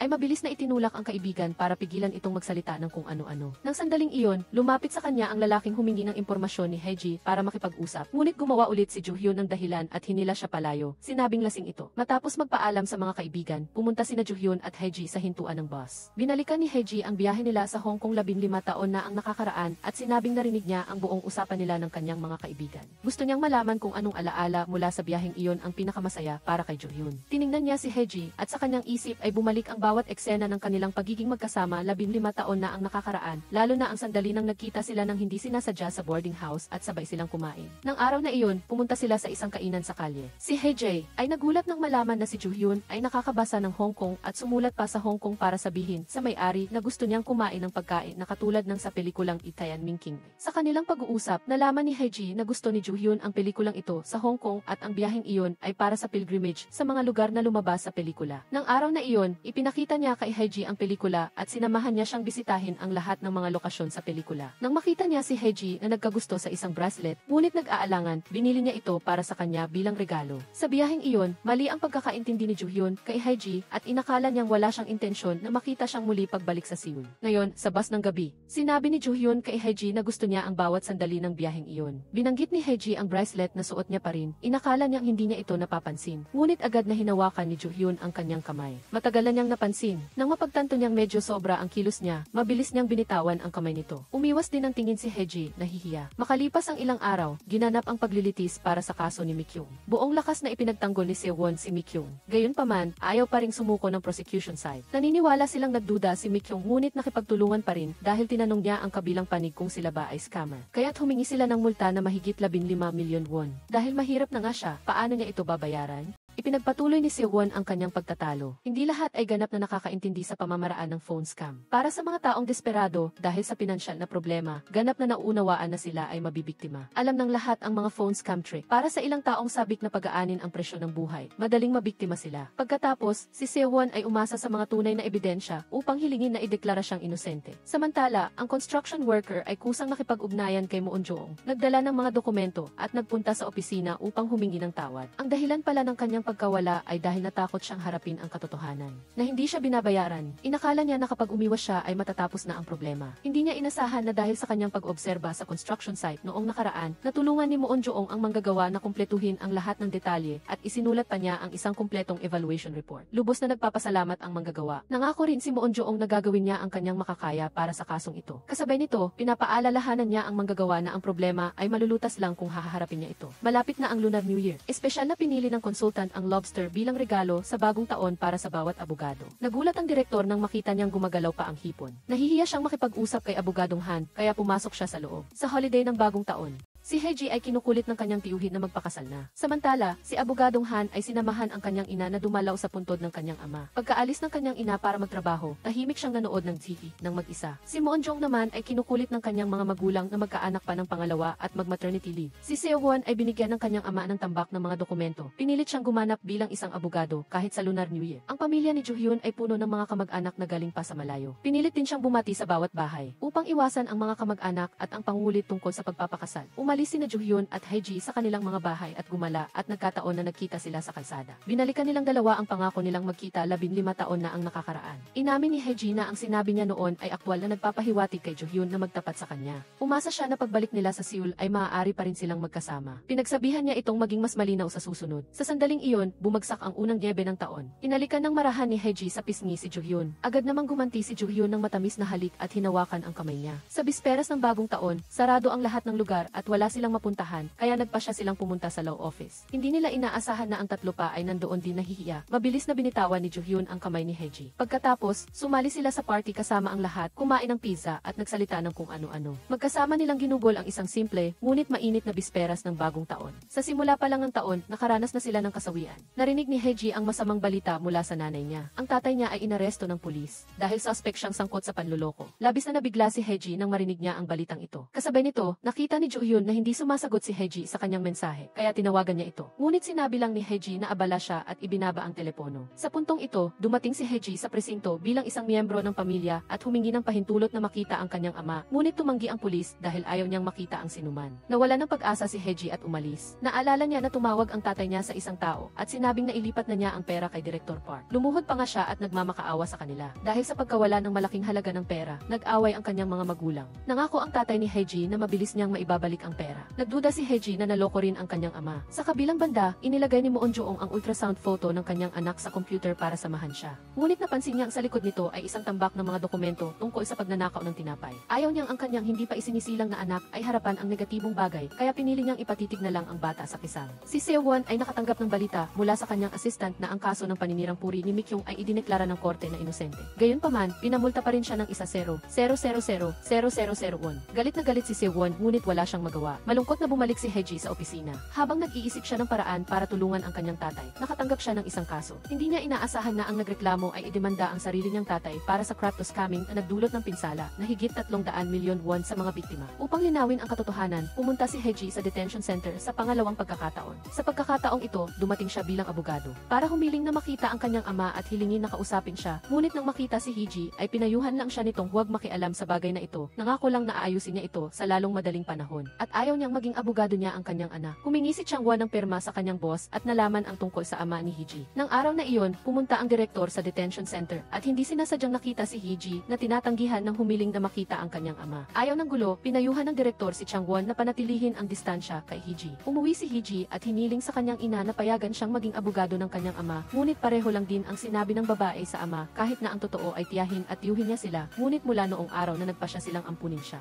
Hindi nila kailanman ginusto na masaktan siya dahil dahil sa kanilang problema. Nag-alala si Juyun kung anong nangyari kay Hee-ji. Abalang tatawagan niya sana ito nang tumawag siya. Nagdesisyon si Hee-ji na hilingin sa kanya na maging abogado ng kanyang ama. Siya ang bahala sa pagpupulong at pagpunta sa korte, habang ang detalyadong investigasyon at pagsusuri ay gagawin ni Hee-ji sa likod ng entablado. Pinayuhan din niya itong huwag sabihin ang bagay na ito sa kanyang boss. Napansin ang pag-aalala ng kanyang kasintahan, tahimik na niyakap ni Juyun si Hee-ji at nangakong tutulong. Pagbalik sa opisina, tiningnan ni Juyun ang mga dokumento. Inakusahan ng ama ni Hee-ji na nakipagkita sa mga kasosyo sa isang pagkakataon ng pangangalap ng pondo para sa kawanggawa at kinuha ang perang iyon para ipuhunan sa virtual currency. Sa katunayan, sa charity party na iyon, ang babaeng iyon ay nagpakilalang Direktor Choi at patuloy na ipinakilala ang kumpanya ng ama ni Hee-ji bilang mapagkakatiwalaan at ibinunyag na siya ay mamumuhunan sa virtual currency. Ngunit nang dumating siya, hindi binanggit ng babae ang tungkol sa virtual currency at sinabihan lamang ang lahat na kung gusto nilang yumaman ay dumaan sa kanya. Pagkalipas ng ilang araw, dalawang babae ang pumunta sa kumpanya ng ama ni Hee-ji at humingi ng pera. Natigilan ng ama ni Hee-ji dahil wala siyang natanggap na anumang halaga. Inulit ng dalawang babae na ibinigay nila ang pera kay Direktor Choi at dumaan sa kanya upang mamuhunan kasama niya sa virtual currency. Naisip niya na walang katuturan iyon dahil kung mamumuhunan, dapat may maayos na kontrata. Sa sandaling ito, hindi sinasadyang nakita ni Changwon si Hee-ji. Nag-alok siyang tulungan siya. Ngunit nang malaman niyang humingi na siya ng tulong kay Juyun, umatras si Changwon ng may pagsisisi. Pagbalik sa opisina, bumalik si Mikyung upang hanapin si Changwon. Gusto niyang malaman kung ano ang magiging kahihinatnan kung hindi siya makakapagbayad ng multa. Tiningnan ni Changwon ang mga dokumento at sinabing kung hindi mababayaran ang multa, siya ay ikukulong at magtatrabaho ng may sweldo sa loob ng kulungan. Ang halagang iyon ay ibabawas sa multa. Nang marinig ito, gumaan ang pakiramdam ng babae. Nahiya si Changwon at nag-alok na pautangin siya ng pera para bayaran ang multa. Ngunit mariin siyang tumanggi. Kahit na hindi siya masyadong marunong, alam pa rin niya ang tama at mali at ayaw niyang magsakripisyo ang isang abogado para sa isang estranghero na tulad niya. Nang gabing iyon, bumalik si Hee-ji sa law office ni Juyun. Nagtataka kung bakit hindi kapareho ng apelyido ni Hee-ji ang kanyang ama. Hindi naglihim si Hee-ji at sinabing patay na ang kanyang mga tunay na magulang at ibinunyag ang tunay na relasyon niya sa tinatawag niyang ama. Nang makita si Hee-ji na pagod, marahan siyang tinapik ni Juyun sa balikat para sumandal siya sa balikat nito na nakatulong para maaliw siya. Kinabukasan, pumunta si Juyun sa detention center para makita ang ama ni Hee-ji. Sa unang pagkakataon, inamin niya na nakilala lang niya ang babae sa isang charity gala. Ipinakilala siya ng babae bilang isang mapagkakatiwalaang kasosyo, ngunit hindi binanggit ang tungkol sa virtual currency. Sa sitwasyong iyon, sinuportahan lang niya ang sinabi ng babae sa pamamagitan ng ilang magagandang salita para tulungan siya. Gayunpaman, ganap na magkasalungat ang pahayag ng ama ni Hee-ji at ni Ms. Choi. Sinabi niya na may ilang biktima na kasama ang babae na nagsasakdal laban sa kanya. Inaakusahan silang dalawa na nakumbinsi sila na mamuhunan sa virtual currency. Gayunpaman, sinabi ni Direktor Choi na wala siyang alam at ibinintang niya kay ama ni Hee-ji na siya ang utak. Bukod kina Juyun at Changwon, mabilis ding nalaman ng natitirang miyembro ng grupo ng 5 magkakaibigan ang nangyari at walang pag-aalinlangan na nagpasya silang tulungan si Hee-ji. Kinabukasan, pumunta si Moonjung para makita si Ms. Choi sa detention center. Iginigit ng babae na si ama ni Hee-ji ang nag-imbita sa kanya sa party. Sinabing maraming mayayamang tao ang dadalo at nag-alok na magkasama silang magtatag ng investment fund. Ayon sa kanya, nakipagtulungan na siya dati sa ama ni Hee-ji sa negosyo ng virtual currency. Sa pagkakataong ito, humingi siya ng tulong upang mangalap ng pondo at magbibigay siya ng komisyon. Kaya naman tinulungan niya itong makipag-ugnayan sa mga kliyente sa party. Ngunit hindi niya inaasahan na isa pala itong pandaraya. Nang gabing iyon, tinipon ng grupo ang lahat ng impormasyon na nakalap nila sa kanilang investigasyon. Ipinakita nito na ang ama ni Hee-ji ay nagkaroon nga ng pakikipag-ugnayan sa virtual currency noong 2019, gaya ng sinabi ni Ms. Choi. Mayroon pang ang kontrata na may selyo para sa pakikipagtulungan sa negosyo kasama niya. Kung titingnan ang kasalukuyang ebidensya, tila mas kapanipaniwala ang sinabi ni Ms. Choi. Ang pangunahing punto ay kung talagang inalok ba ni ama ni Hee-ji ang babae na ipagpatuloy ang pakikipagtulungan sa negosyo. Lubos na naniniwala si Hee-ji sa kanyang ama. Ayon sa mga dokumento, 2 taon na ang nakalipas bago nagkaroon ng tiyak na transaksyon sa pagitan ng kanyang ama at ni Ms. Choi. Ito ay tumutugma sa pahayag ng ama na hindi niya kilala si Ms. Choi nang una siyang makipag-ugnayan sa virtual currency. Gayunpaman, upang matiyak ang layunin na pananaw, umaasa si Juyun na huwag hayaang makaapekto ang damdamin ni Hee-ji at mag-isip ng makatwiran. Nang gabing iyon, tahimik na nag-overtime si Juyun at binasa ang lahat ng dokumento. Sa totoo lang, mas interesado siya sa kasong ito kaysa sinuman. Malapit na ang araw ng paglilitis. Bilang isang abogado, nagsumite si Juyun ng isang dokumento na nagpapawalang bisa sa legal na halaga ng mga naugnay na dokumento. Sa susunod na pagdinig, hilingin ng 2 panig na ipatawag ang mga saksi. Bago ang paglilitis, hiniling ng ama ni Hee-ji kay Juyun na huwag hayaang tumestigo ang kanyang anak. Hindi dahil may itinatago siya sa kanyang anak, kundi dahil ayaw niyang makita ng kanyang pamilya ang kanyang sarili sa kanyang pinakamiserableng kalagayan. Ikinuwento ni Juyun ito kay Hee-ji. Alam din niyang gagawin niya iyon. Nagtataka lang siya kung bakit bumalik siya sa dati niyang kamalian. Noong 2015, dumagsa ang lahat dahil sa takot na mawala ng pera. Sa huli, nagsara ang kumpanya dahil hindi ito nakayanan. Ang pangalan ng kumpanyang iyon ay ipinatungkol sa kanya at ito rin ang pinaghirapan ng kanyang ama, kaya itinago pa rin niya ito. Nang gabing iyon, patuloy na tinulungan ng grupo ng magkakaibigan si Hiji na suriin ang kaso. Sa sandaling iyon, nakatanggap siya ng tawag mula sa isang kliyente na nagmamadali siyang magsumite ng mga dokumento. Dali-daling umalis si Hiji nang hindi man lang kumakain ng hapunan at agad na bumalik sa opisina para asikasuhin ito. Nang sandaling iyon, kusa namang kinuha ni Attorney Ha ang trabaho mula kay Hiji at sinabihan siyang bumalik at ipagpatuloy ang talakayan tungkol sa kaso ng kanyang ama. Dahil sa tulong ni Attorney Ha, nagkaroon si Hiji ng mas maraming oras para mag-concentrate. Pagkatapos suriin ang kaso kasama ang kanyang mga kaibigan, nakakita siya ng isang bagay na kahina-hinala. Maaaring nagsinungaling ang mga biktima. Nang gabing iyon, pumunta sina Hiji at Munjung para makita ang dalawang biktima at tinanong kung bakit nila sinunod si Alice Choi at nagsinungaling. Naniniwala si Hiji na nilinlang sila ng babae. Kung sisihin nila ang kanyang ama, hindi rin nila mabawi ang kanilang nawalang pera. Sa kabilang banda, sinuri ni na Julion at Changwon ang pahayag ng ama ni Hiji. Sinabi niya na nagsimula siyang muling magnegosyo, 4 na taon na ang nakalipas, ngunit nakilala niya lang si Alice Choi 2 taon pa lang. Kaya't hindi alam ng babae na nalugi ang ama ni Hiji noon. Kasabay nito, hindi umamin ang dalawang biktima, ngunit ang kanilang reaksyon ay nagpakumbinsi kay Hiji na tama ang kanyang hinala. Tinanong niya sila kung sinunod ba nila si Alice Choi para mabawi ang kanilang pera. Sa simula pa lang, sila ang niloko. Ngayon ay nanloloko na sila ng ibang tao. Kahit mabawi pa nila ang kanilang pera, mabubuhay pa rin sila sa pagsisisi, ngunit hindi nila ito pinapansin. Handang gawin ang lahat basta't mabawi lang ang pera. Nang umalis ang dalawang biktima, nakiusap si Hiji na sabihin nila ang katotohanan, ngunit pagsisisi lang ang isinagot. Sa daan pa uwi, inialiw siya ni Munjung. Sabi ni Hiji ay ayos lang siya, na ipinapaalala lang sa kanya ang nangyari sa kanilang bahay noon. Nakita niya ang mga biktima na inipon ang lahat ng kanilang naipong pera para mamuhunan, ngunit nang malaman nilang naloko sila, ang gusto lang nila ay mabawi ang kanilang pera. Isinantabi ni Munjung ang usapan at sinabing kailangang magkaroon ng lakas upang makayanan ang lahat at inalok si Hiji na bumili ng pagkain sa gabi. Nang bumalik sila sa law office, nakita ni Hiji, sina Juhyun at ang dalawang kaibigan ay abala sa pag-aanalisa ng kaso. Ang eksena ay nagbigay sa kanya ng matinding init sa puso. Nagdala si Hiji ng fried chicken upang ipasalubong sa kanyang mga kaibigan. Nang gabing iyon, kumain ang grupo ng fried chicken habang magkasamang nagsusuri sa kaso. Ang kapaligiran ay mas mainit at mas malapit kaysa dati. Kinabukasan, naganap ang ikalawang pagdinig sa korte. Nagpakita si Juhyun ng ebidensya na niloko ang ama ni Hiji 4 na taon na ang nakalipas na nagresulta sa pansamantalang pagtigil ng operasyon ng kumpanya. Ang tax identification number sa mga resibo ay hindi na rin ginamit matapos magsara ang kumpanya. Nang muling buksan ang kumpanya, gumamit sila ng bagong tax identification number. Gayunpaman, ang kontrata na nilagdaan ni Alice Choi sa ama ni Hiji 4 na taon na ang nakalipas ay gumamit ng bagong tax identification number na ito. Ipinakita niya na 2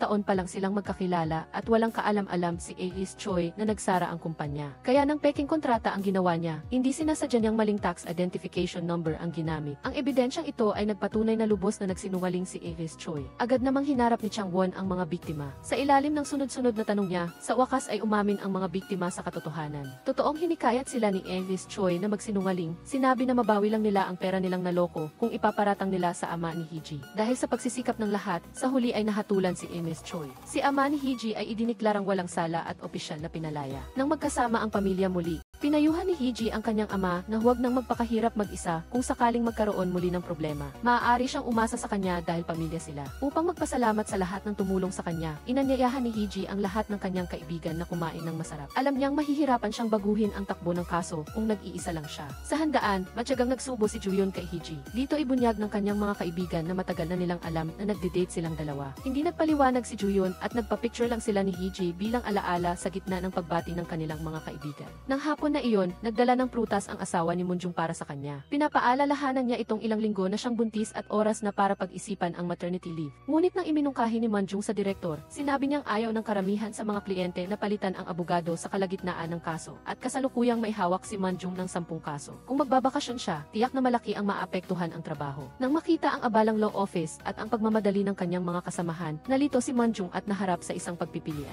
Nasa kalagitnaan na ng pagbubuntis si Munjung. Inaatake siya ng pulikat tuwing gumigising sa umaga. Sa kabutihang palad, masigasig ang kanyang asawa na alagaan siya. Maaga siyang gumigising, naghanda ng masustansyang almusal at nagpainit ng sabaw para sa kanya. Ang makita siyang kumain ng may ganang ay nagpapasaya rin sa kanya. Mula nang magbuntis si Munjung, Ang mga kasamahan ng kanyang asawa ay nagpadala ng maraming regalo mula sa damit, sapatos, hanggang sa laruan para sa sanggol. Wala silang nakaligtaan. Gayunpaman, ang kasiyahang iyon ay hindi kumpleto nang banggitin ng kanyang asawa ang maternity leave. Lumungkot ang mukha ni Manjung. Diretsong tinanggihan ng kanyang boss ang kanyang kahilingan para sa leave. Ikinatwiran nito na hawak niya ang 50 kaso samantalang 3 lang sila sa buong opisina. Lahat ay abala at hindi nila kayang solusyonan kung bigla siyang magli-leave. Bagamat labis siyang dismayado, napilitan si Manjung na tanggapin ito. Naiintindihan ng asawa ni Manjung ang pagbabago ng ugali ng kanyang asawa dahil sa pagbubuntis, kaya lagi siyang nag-iingat na ihanda ang lahat tuwing papasok siya. Maingat pa nga siyang pumili ng mga flat shoes upang matiyak ang kaligtasan ng mag-ina. Maaga sa umaga, pagdating sa trabaho ni Attorney Ha, nakatanggap siya ng isang kahon ng regalo. Nang buksan, ito ay galing sa mga interns. Nag-iwan din sila ng isang card na nagpapasalamat sa kanya sa pagtuturo ng maraming bagay. Lubos na naantig ang puso ni Attorney Ha. Agad niyang isinabit ang pen sa kanyang dibdib. Sa pagtitipon ng grupo, gaya ng dati, hindi makakain si Manjung dahil sa paglilihi. Tinanong siya ng lahat kung gaano na siya kahanda para sa kanyang maternity leave. Ngunit nagreklamo si Manjung na hindi pumayag ang kanyang boss. Dahil first time niya ito, hindi niya rin alam kung paano ito sosolusyonan. Pagbalik sa opisina, tinanong ni Hee-ji ang opinyon ng kanyang boss tungkol sa maternity leave. Nagulat siya na kahit babae sila at alam niya ang batas tungkol sa maternity leave.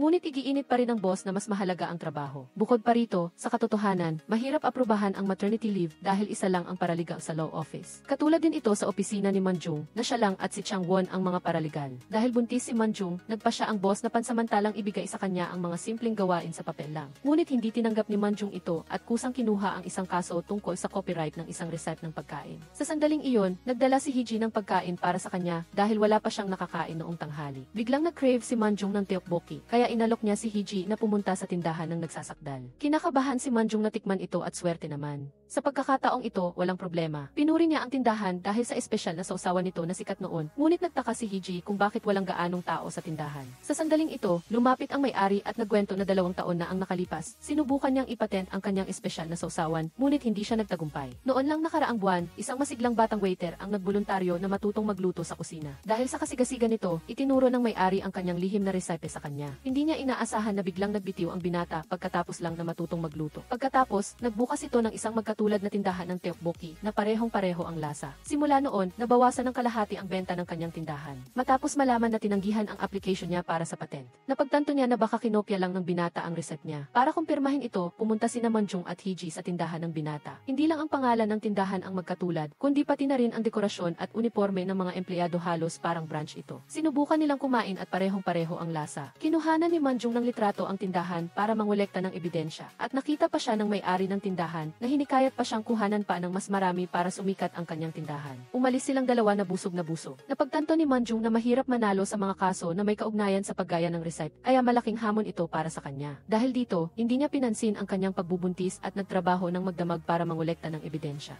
Kinabukasan, pumunta siya sa mga sikat na restoran upang alamin kung paano sila gumagawa ng sarili nilang lasa. Kahit na sumasakit ang kanyang paa dahil sa matigas na sapatos, sinikap pa rin niyang tapusin ang pangolekta ng impormasyon. Kinabukasan, sa unang pagdinig sa korte, nakipagdebate si Manjung sa abogado ng may-ari ng tindahan. Iginigiit ng abogado ng kalaban na hindi problema ang paggamit ng tteokbokki dahil walang copyright ang recipe nito. Tinalo ni Manjung ito at sinabing kahit walang copyright, itinuturing pa rin itong pagnanakaw kung ito ay trade secret. Bukod pa rito, naglagay ang may-ari ng tteokbokki store ng hiwalay na lock para sa sauce room at ibinigay lang ang password sa mga mapagkakatiwalaang kitchen staff. Ang may-ari ng kabilang tindahan ay kitchen staff noon, kaya tiyak na alam niya ang recipe. Sumalungat ang abogado ng kalaban, sinabing kahit nakatago ang recipe, hindi pa rin ito masisigurong trade secret at kailangan pa ring makita ang benta at pag-promote ng restoran. Ipinakita ni Manjung na talagang mabenta ang restoran ng may-ari noong una, ngunit matapos magbukas ng tindahan ang binata, nabawasan ng kalahati ang benta ng may-ari. Gayunpaman, humingi pa rin ang korte ng karagdagang ebidensya mula sa kanya. Nang gabing iyon, sabay-sabay na kumain ang grupo. Ikinuwento ni Manjung ang paglilitis at masayang-masaya siya dahil natitinag na ang kalaban. Bukod pa riyan, naisumite na rin niya ang sales report at sigurado siyang mananalo siya. Sa kabilang banda, nakita ng boss ni Attorney Ha ang potensyal niya bilang isang propesor, kaya binigyan niya ito ng application form para sa SE sa universidad.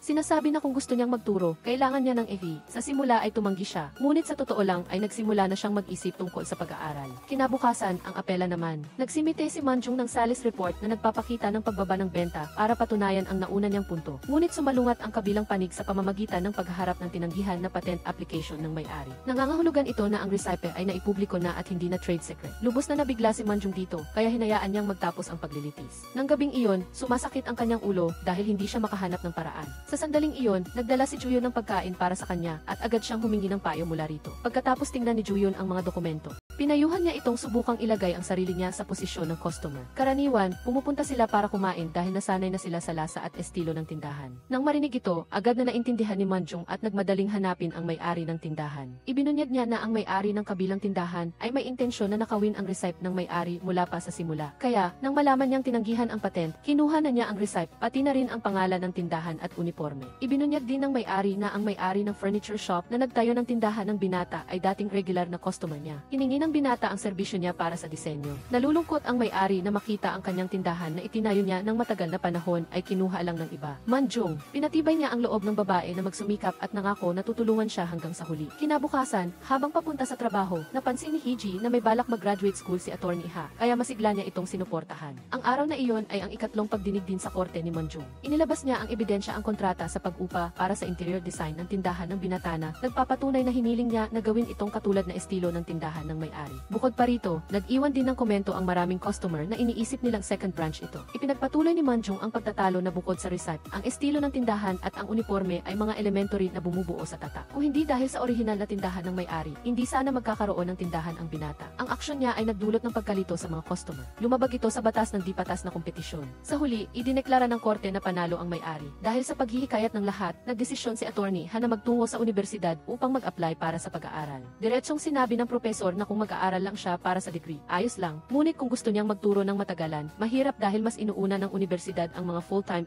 kaysa sa mga part-time. Dahil dito, nag-alinlangan si Attorney Ha kung ano ang gagawin. Nang gabing iyon, pumunta siya sa restoran ng kanyang ina, ngunit wala ito sa trabaho. Pag-uwi niya, nalaman niyang may sakit ang kanyang ina, ngunit ayaw magpatingin sa doktor. Dahil sa katotohanan ito, pansamantala niyang isinantabi ang kanyang pangarap. Matapos matalo sa kaso, napilitang magsara ang tindahan ng binata. Nagpasalamat din ang may-ari kay Manjung.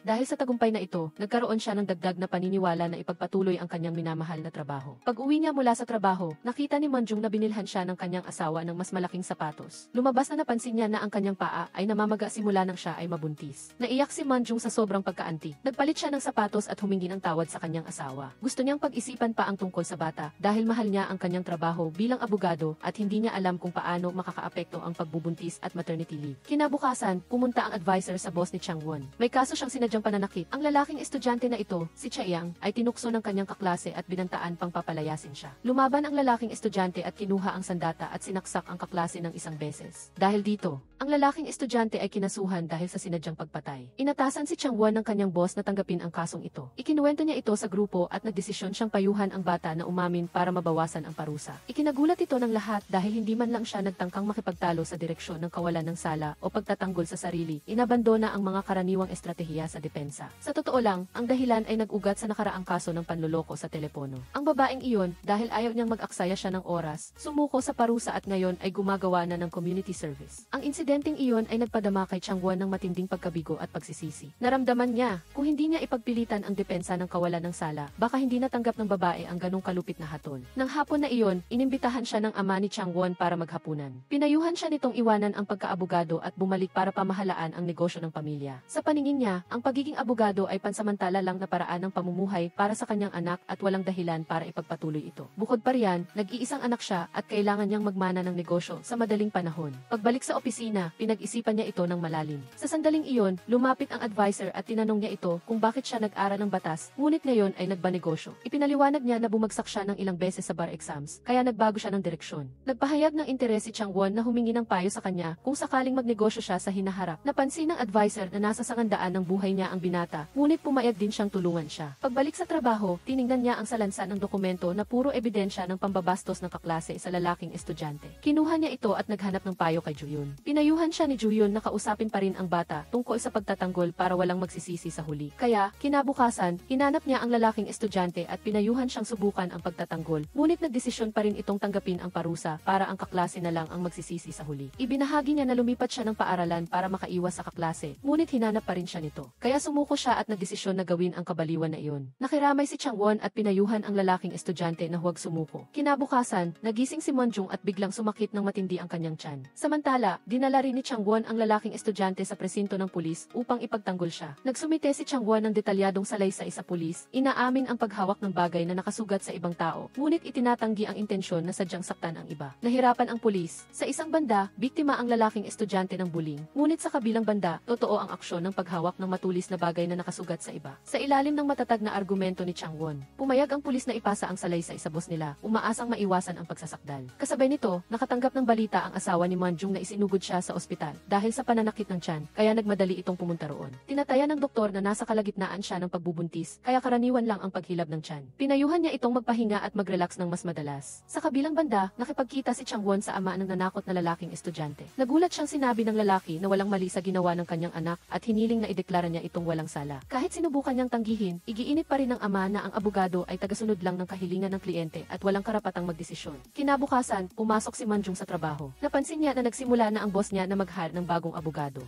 Sa pagtatanong ni Monjung, ipinaliwanag ng boss na nagpe-prepara lang sila dahil walang makakahula kung paano magbabago ang kalagayan ng babaeng buntis. Agad namang nag-react si Monjung ng masinsinan, igiinit na lubos siyang may kakayahan na hawakan ang trabaho at kung magkaroon man ng problema, kusa siyang magpapaalam. Pagkatapos ng ilang sandali, naglabas ang prosecutor's office ng abiso na sasampahan pa rin ng kaso ang lalaking estudyante. Nang mabasa ang desisyon, umiyak ang lalaking estudyante sa harap ni Changwon, labis na nararamdaman ang kawalan ng katarungan. Totoong may hinawakan siyang nakakasugat na bagay, ngunit 2 taon na siyang binubuli bago nito. Inaliw siya ni Changwon at nangako na gagawin niya ang lahat para tulungan siya. Sa kabilang banda, pinag-isipan ni Monjung ang mga sinabi ng kanyang boss at labis siyang naguluhan sa pagitan ng paglilive o pagtatrabaho pa. Nagkataon siyang nakakita ng post ng kanyang dating kasamahan na nakapost ng litrato ng kanyang anak. Upang maayos na masolusyonan ang kanyang maternity leave, nakipagkita si Monjung sa kanyang dating kasamahan. Hindi siya nagdalawang isip na tanungin ang bawat detalye, lalo na ang mga issue na may kaugnayan sa maternity leave, umaasang balansihin ang trabaho at pagbubuntis. Ngayon ang paglilitis ng lalaking estudyante. Hinayaan niya itong umakyat sa witness stand at magpaliwanag. Naiiyak niyang ikinwento na sinubukan niyang lumipat ng paaralan at umiwas ngunit patuloy siyang sinundan at binubuli. Nang kunin niya ang matulis na bagay na nakakalat sa lupa, iisang bagay lang ang nasa isip niya, ang gusto niyang mabuhay. Marahil dahil naantig sa salaysay, hindi inaasahang hindi sumalungat ang piskal at humingi ng probation sa korte para sa bata. Matapos isaalang-alang ang sitwasyon, sa huli ay tinanggap ng hukom at ipinahayag ang probation. Ito ay ikinatuwa at ikinagulat ni Changwon. Samantala, inaasikaso ni Hiji ang kaso ng pagmamana ng utang. Ang ama ng magkapatid na babae ay namatay at nag-iwan ng malaking utang. Matagal nang naghiwalay ang kanilang mga magulang para maiwasan ang utang. Pinayuhan ni Hiji ang magkapatid na tanggihan ang mana. Gayunpaman, ang nakakapag-alala sa kanya ay ang ama nila ay nag-asawang muli at nagkaroon ng isa pang anak na lalaki na mga 7 tandang bawas 8 taong gulang. Kung tatanggihan ng magkapatid ang mana, ang utang ay lilipat sa pangalan ng bata at ang bata ay walang kasalanan. Samantala, sabik na naghihintay si Changwon sa bawat segundo para makapunta sa korte. Nang marinig ang hatol, ang aksyon ng lalaking estudyante na manakit ng kaklase ay naging mainit na paksa at binatikos siya ng matindi, kaya hindi kinilala ng korte na ito ay self-defense. Gayunpaman, dahil humingi ang piskal ng probation, nagdesisyon ang korte na parusahan ang lalaking estudyante ng 1 taon at 3 buwan na pagkakakulong na suspinde sa 2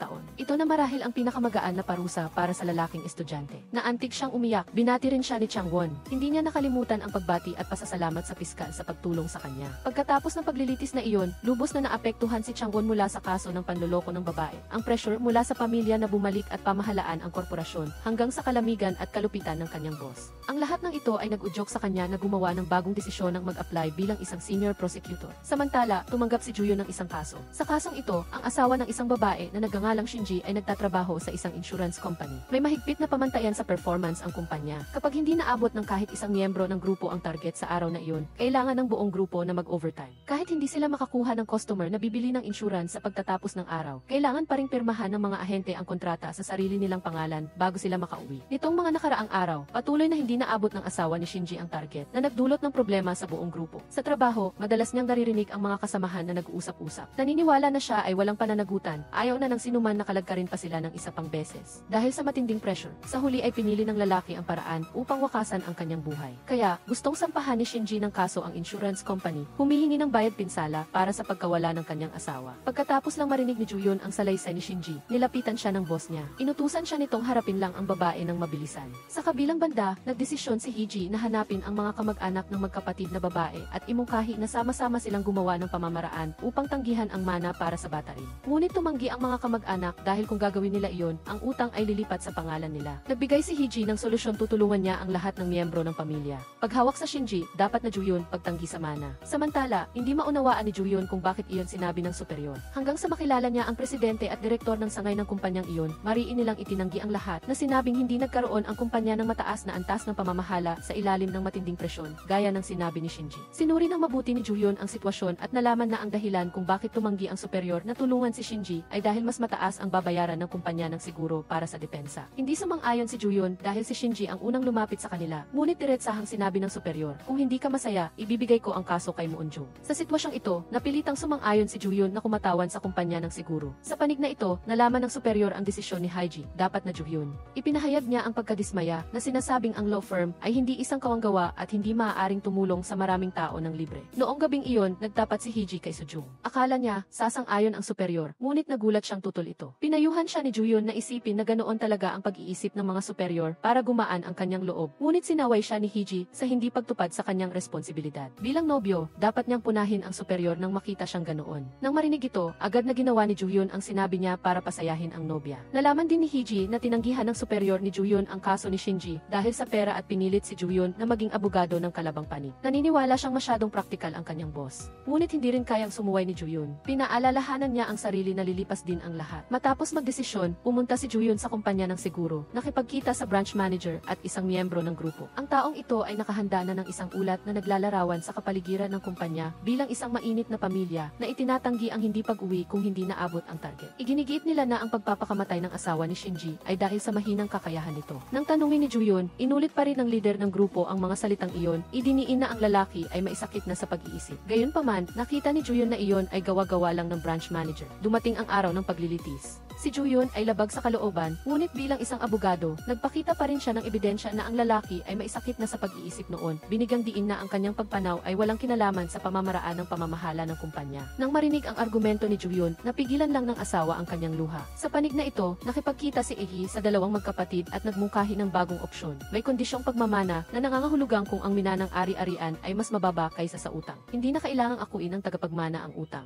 May iwasan nito ang pag-ako ng mga kamag-anak sa utang. Gayunpaman, ang proseso ay komplikado at matagal. Ngunit nangako si Ehi na aasikasuhin ang lahat ng pamamaraan at sa huli ay pumayag ang dalawang magkapatid. Hindi rin nila gustong akuin ng kapatid nilang lalaki sa ama ang utang dahil sa kanila. Pagkatapos, tinulungan din ni Hoji ang bata na iproseso ang pagtanggi sa mana. Lahat ay itinuturing na tapos. Nang gabing iyon, nakatanggap si Juyun ng tawag mula sa empleyado kanina. Magalang siyang nagtanong kung kailangan ni Juyun bumili ng siguro. Tiningnan ni Juyun ang orasan at nakitang lampas 1-0 na, kaya napagtanto niyang hindi pa pinapayagang umuwi ang taong iyon. Sa kabaitan, nagpa siya siyang bumili ng isang pakete ng siguro. Sa opisina, humarap ang empleyado upang humingi ng paumanhin sa kanyang kasamahan sa pagiging nadamay sa overtime. Hindi nagtagal, inihayag ang hatol. Tinulungan ni Juyun ang kumpanya ng siguro na manalo sa kaso, ngunit hindi siya masaya. Partikular pa siyang nagulat sa superior na lubos siya ang hindi komportable. Napagtanto ng superior na malaki ang ipinagbago ni Juyun. Samantala, nang malaman ng superior ang plano niya, hindi pa rin natuwa ang kinatawan dahil mas maraming trabaho ang gagawin ng law office habang tumatanggap ng parehong bayad. Pagkatapos ng trabaho, pinuntahan ni Hoji si Juyun at nang malaman niyang natapos na niya ang trabaho, pinuri niya ito sa mahusay na pagganap. Alam din ni Hiji na nanalo siya sa kaso, ngunit nakitang hindi siya masaya. Lumapit siya at niyakap siya upang aliwin. Pagkatapos, nagkayayaan silang lahat sa isang Japanese ramen shop. Nagtanungan sila habang kumakain, binabati ang isa't isa sa kanilang pagsisikap sa maghapon, at sabay-sabay na humigop ng mainit na sabaw ng noodles na nagtatapos sa isang abalang araw ng trabaho. Kinabukasan, sa SHO Law Office, muling nagsimula ng bagong araw ang lahat. Hindi man masigla, ngunit sapat na para magbukas ng computer at magtimpla ng kape. Samantala, isang misteryosong matanda ang lumitaw na mahigpit na nakahawak sa isang tumpok ng mga titulo ng lupa na para bang hawak niya ang kanyang kinabukasan. Sa kasamaang palad, matapos silipin ng superior ni Changwon ang mga dokumento at ang pitaka ng matanda, agad niyang pinauwi ang bisita sa karaniwang dahilan na walang sapat na pambayad sa abogado, na inanyayahan siyang maghanap sa ibang lugar. Hindi sumuko, lumipat siya sa Plan D at hinanap ang superior ni Moonjung at Juyun. Sa pagkakataong ito, umiti sa kanya ang kapalaran. Hindi lang tinanggap ng superior ang kaso, ipinasa pa niya ito mismo kina Moonjung at Juyun para asikasuhin. Ang dahilan, simple. Ito ay dahil ang lupain na sinasabi ng matanda ay mailawak na 1,000,000 metro kwadrado. Kung manalo sa kaso, ang law firm ay makakakuha ng isang bahagi ng lupa at sino ang tatanggi sa ganoong kasarap na fee. Samantala, sa isang hiwalay na pangyayari, nalaman ni Hiji na ang superior ay may pro bono na kaso, kaya't siya ay nagboluntaryo at agad namang pumayag ang superior na parang kailangan nga niya ng sasalo. Sa kabilang dulo ng pasilyo, tinanong ng superior si abogado hatungkol sa kanyang planong magdoktorado. Bumuntong hininga siya at sinabing sumuko na siya dahil hindi tinatanggap ng eskwelahan eskwelahan ang mga nag-aaral habang nagtatrabaho. Bahagyang nagulat ang superior, ngunit tumango lang dahil personal na desisyon niya iyon. Pagbalik sa kanyang opisina, tinitigan ni Ha ang lalagyan ng panulat na naglalaman ng 2,000 panulat na regalo ng mga intern.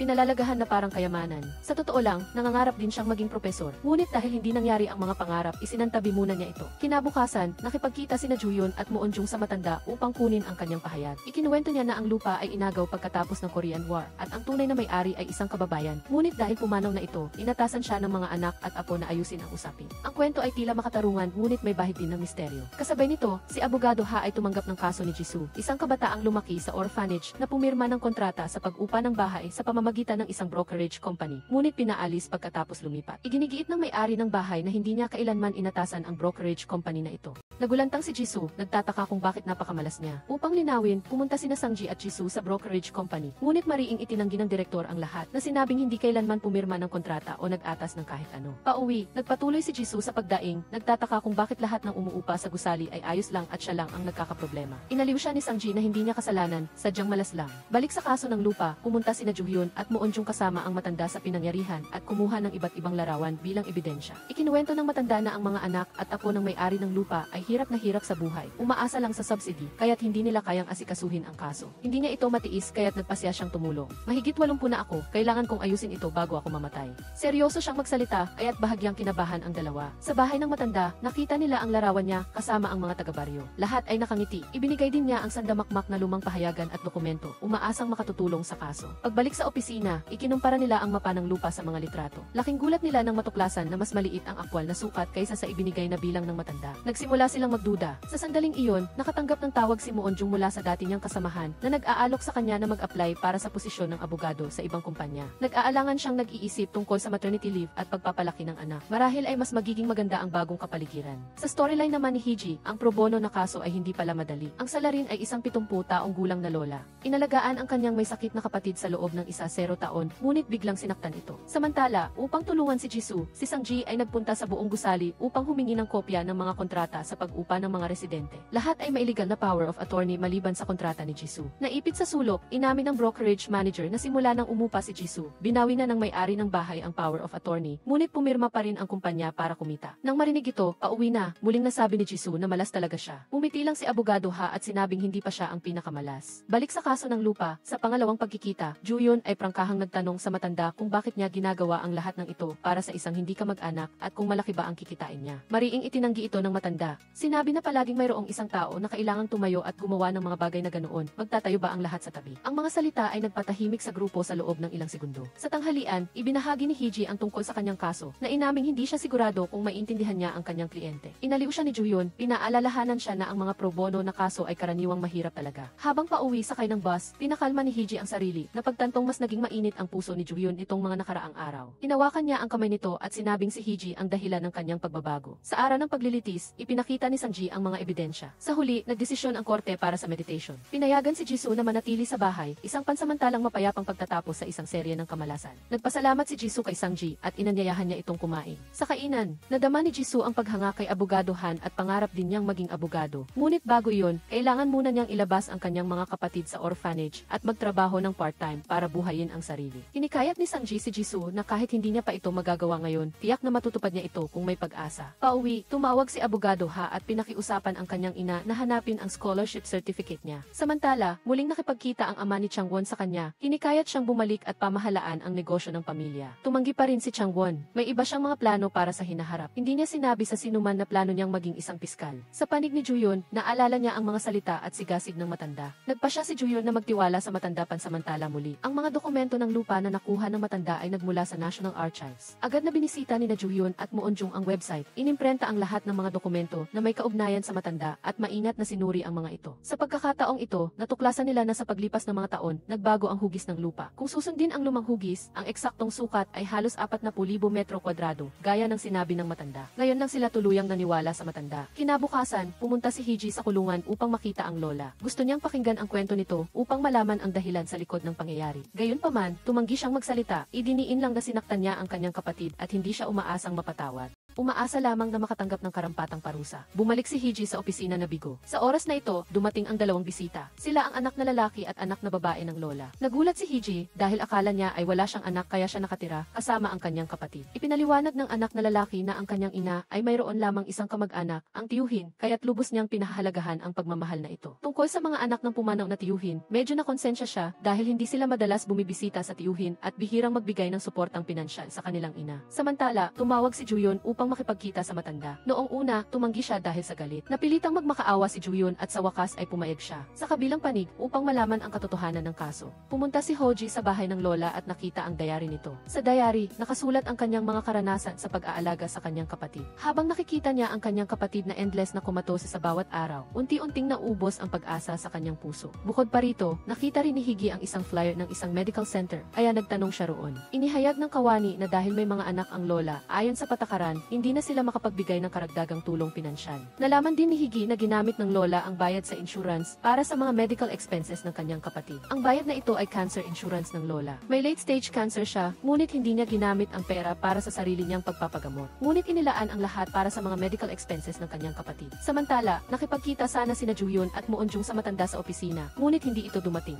Matapos malaman ang mga bagay na ito, pumunta si Hiji sa kulungan upang makita ang lola sa pangalawang pagkakataon. Nang malaman niyang lubusan ng naiintindihan ng abogado ang sitwasyon, sa wakas ay ikinuwento ng lola ang buong katotohanan. Pagkatapos niyang malaman na may cancer siya, nagsimula siyang mag-alala, takot na baka mauna siyang umalis sa mundong ito kaysa sa kanyang kapatid. Kung mangyayari iyon, walang mag-aalaga sa kanyang kapatid. Upang mapalaya ang kanyang mahal sa buhay, pinili niyang bumitaw at hayaan ang kanyang kapatid na pumunta sa mas magandang mundo. Umiiyak siyang nagkukwento. Iyon ang kapatid na pinakamamahal niya. Hindi niya mapatawad ang sarili sa kanyang ginawa at lalong hindi siya nangangahas na isipin na mabawasan ang kanyang parusa. Inaliw ni Hiji ang lola na huwag nitong pahirapan ang sarili. Dapat siyang tumanggap ng parusa na nararapat sa kanyang kasalanan. Ang lahat ng kasalanan ay may parehong parusa at trabaho niya ang ipaliwanag ang mga bagay na iyon upang ang kanyang kliyente ay tumanggap ng pinakaangkop na parusa. Nakiusap si Hiji sa lola na hayaan siyang gawin ang kanyang trabaho. Samantala, dahil hindi dumating ang matanda, tumawag si Juyon, ngunit hindi niya ito makontak. Kinabukasan, puspusan ang pagtatanggol ni Hiji sa harap ng korte. Ang pagkitil ng lola sa buhay ay labag sa batas, ngunit siya ay sumuko. Siya rin ang tanging tagapag-alaga ng biktima, ngunit ang biktima ay wala ng malay at inalagaan siya ng lola ng mahigit 15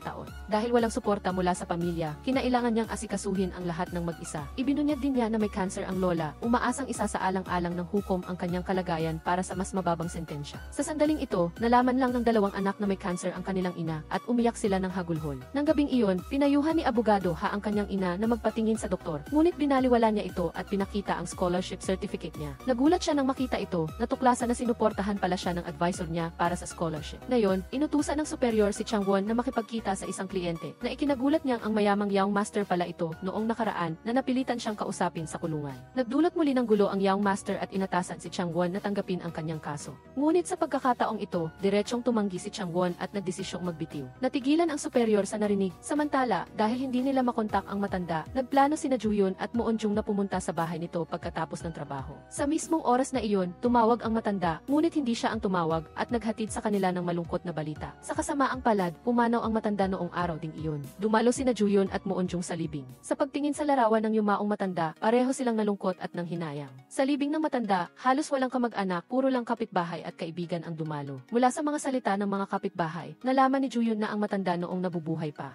Madalas gumawa ng mabuti at tumulong sa lahat, kaya't mahal siya ng lahat. Ang kaisa-isang anak niyang lalaki ay nasa Amerika. Lahat ng dumalo sa libing ay nag-uunahan sa pagiging host. Nadama rin ng mga anak at apo ng may-ari ng lupa na kung hindi dahil sa tulong ng matanda, mahihirapan silang bawiin ang lupa. Sa sitwasyong iyon, palihim na nagdesisyon si Juyon na tutulungan niya ang matanda. Samantala, diretsahang nagsumite si Changwon ng resignation letter na ikinagulat at ikinagalit ng superior. Ngunit ang kanyang pagsigaw ay wala ng epekto kay Changwon ngayon. Sa huli, napilitan ang boss na magbigay daan at nagmakaawang bigyan siya ng 0 araw upang makahanap ng kapalit, ngunit 7 araw lang ang ibinigay ni Changwon. Samantala, natanggap ni Muonjung ang schedule ng interview para sa kumpanya ng kanyang dating kasamahan. Upang balansihin ang trabaho at pagpapalaki ng anak, nagdesisyon siyang umalis sa abalang law office na ito. Samantala, labis na naantig si abogado nang makita ang scholarship certificate na sinuportahan ng advisor niya para sa kanya. Tahimik siyang tinulungan ng malaki ng advisor. Kung wala ang mga scholarship na iyon, hindi sana niya nalampasan ang mahirap na panahong iyon. Gumawa ng kabutihan ang advisor nang hindi nagpapakilala, umaasa lamang na ang maayos na pamumuhay buhay ni Abogado Ha ay ang pinakamalaking gantimpala. Kaya't pinuntahan ni Abogado Ha ang lola, nagpahayag ng pagnanais na gamitin ang kanyang ipon upang tulungan si Jisoo dahil pangarap din nitong mag-aral ng abogasya. Ngunit ayaw niyang makaranas ito ng matinding hirap. Kaya't umaasa siyang gagamitin ang pangalan ng pondo ng advisor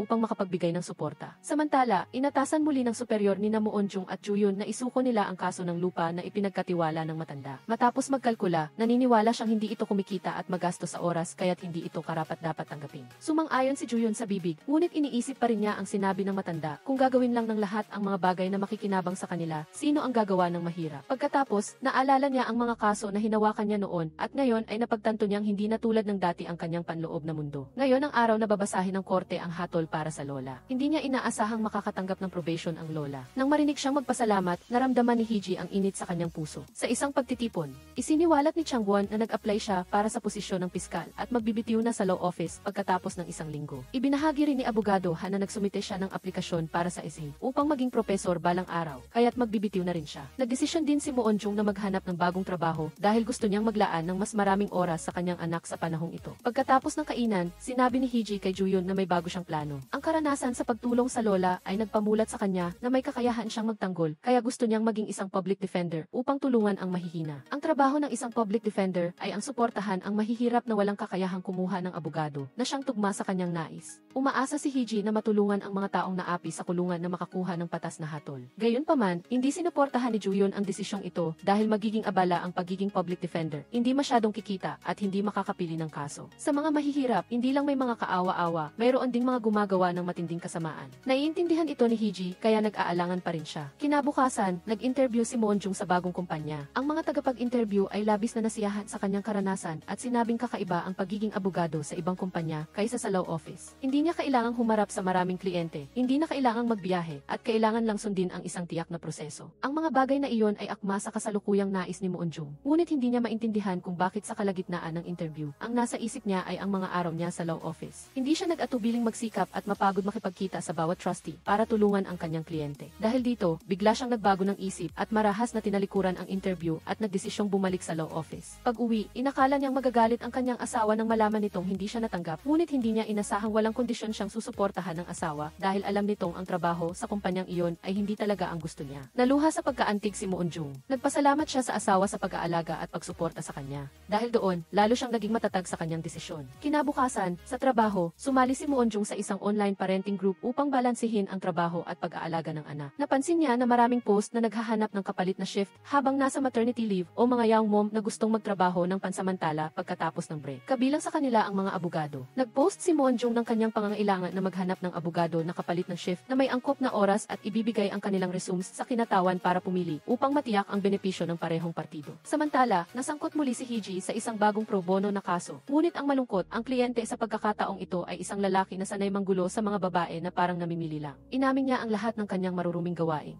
Ngunit napakakapal ng mukha, gusto pang makatakas sa kaso. Dahil dito, natulala si Hiji na parang tinamaan ng kidlat, napagtanto na hindi lahat ng pro bono na kliyente ay karapat-dapat sa lahat ng kanyang pagsisikap. Nang gabing iyon, nagkataong nadaanan ng tatay ni Hiji ang kumpanya upang sunduin ang anak. Pagkatapos niyang marinig ang saloobin nito, tumango siya at mariing tinutulan ang intensyon nitong magpalit ng karera. Naunawaan niya ang nais ng kanyang anak, ngunit hindi niya hahayaang makasalamuha ang kanyang minamahal na anak araw-araw ng mga taong kulang sa bitamina ng moralidad na ganoon. Samantala, si Changwon ay sinasaktan ng kanyang superior sa pamamagitan ng pagpapagawa sa kanya ng isang tumpok ng mga ulat ng kaso na kasing taas ng Mount Fuji bago siya umalis. Ngunit sa halip na magreklamo, naging man of the year siya. Tinapos ang lahat ng malinis at mabilis na parabang nagmamadali sa isang relay race. Si Moonjung naman ay hindi nagpapatalo, direktang kinausap ang superior at humiling na magbakasyon ayon sa batas, at kung hindi, nagbanta siyang magdemanda para lang makita. Sa narinig, natulala lang ang superior, 3 bahagi ng kawalan ng kapangyarihan at 7 bahagi na parang tinamaan ng kidlat. Samantala, naalaala ni Hiji ang payo ng lola at sa wakas ay pinag-isipan itong mabuti at pinili ang paraan ng paghikayat sa pervert na umamin ng tapat sa kanyang krimen. Sa ganoon lang siya papayag na magtanggol. Sa kabilang banda, inanyayahan ni Abogado Ha ang superior na kumain. Parang magalang pero ang totoo, hinila niya ito.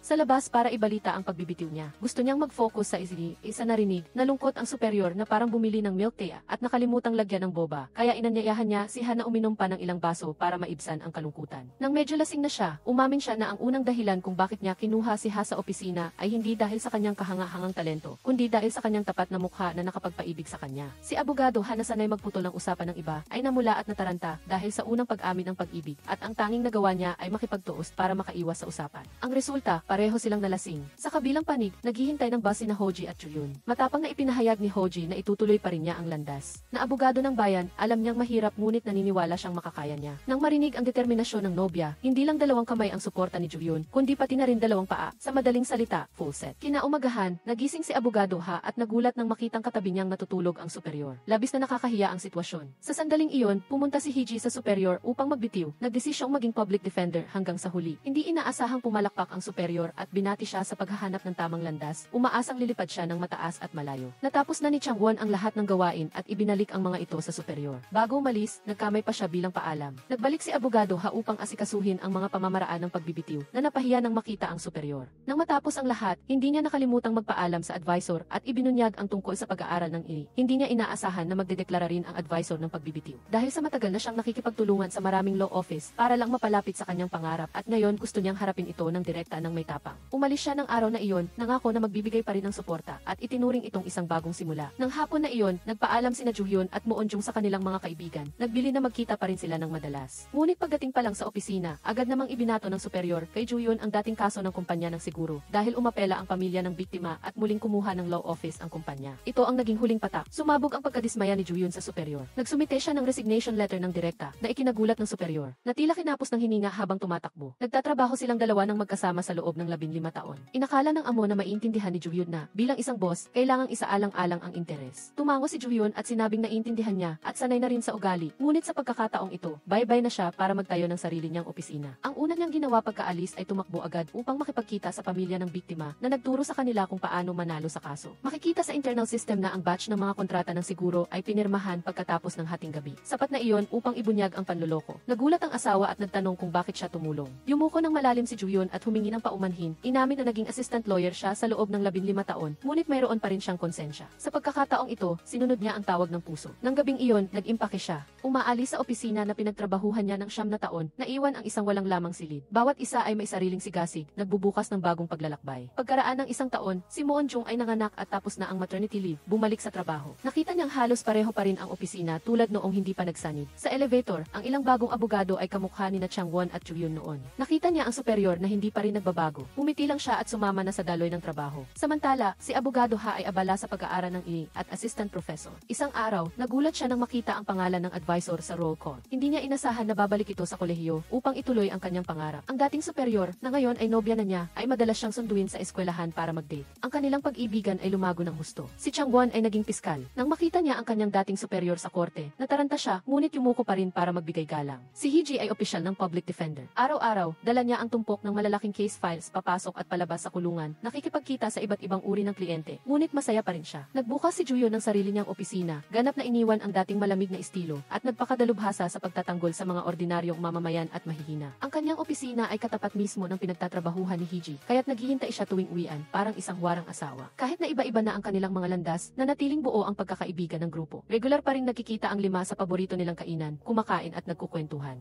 Pagbibiruan, masaya na para bang hindi sila kailanman nagkahiwalay. Sige, dito na nagtatapos ang pelikula. Maglaan ng 3 segundo para mag-subscribe sa channel para suportahan kami. Salamat sa panonood sa aming channel. Magkita-kita tayong muli sa susunod na pelikula. Hanggang dito na lang ang episode ngayon. Salamat sa inyong panonood at ngayon paalam at hanggang sa muli.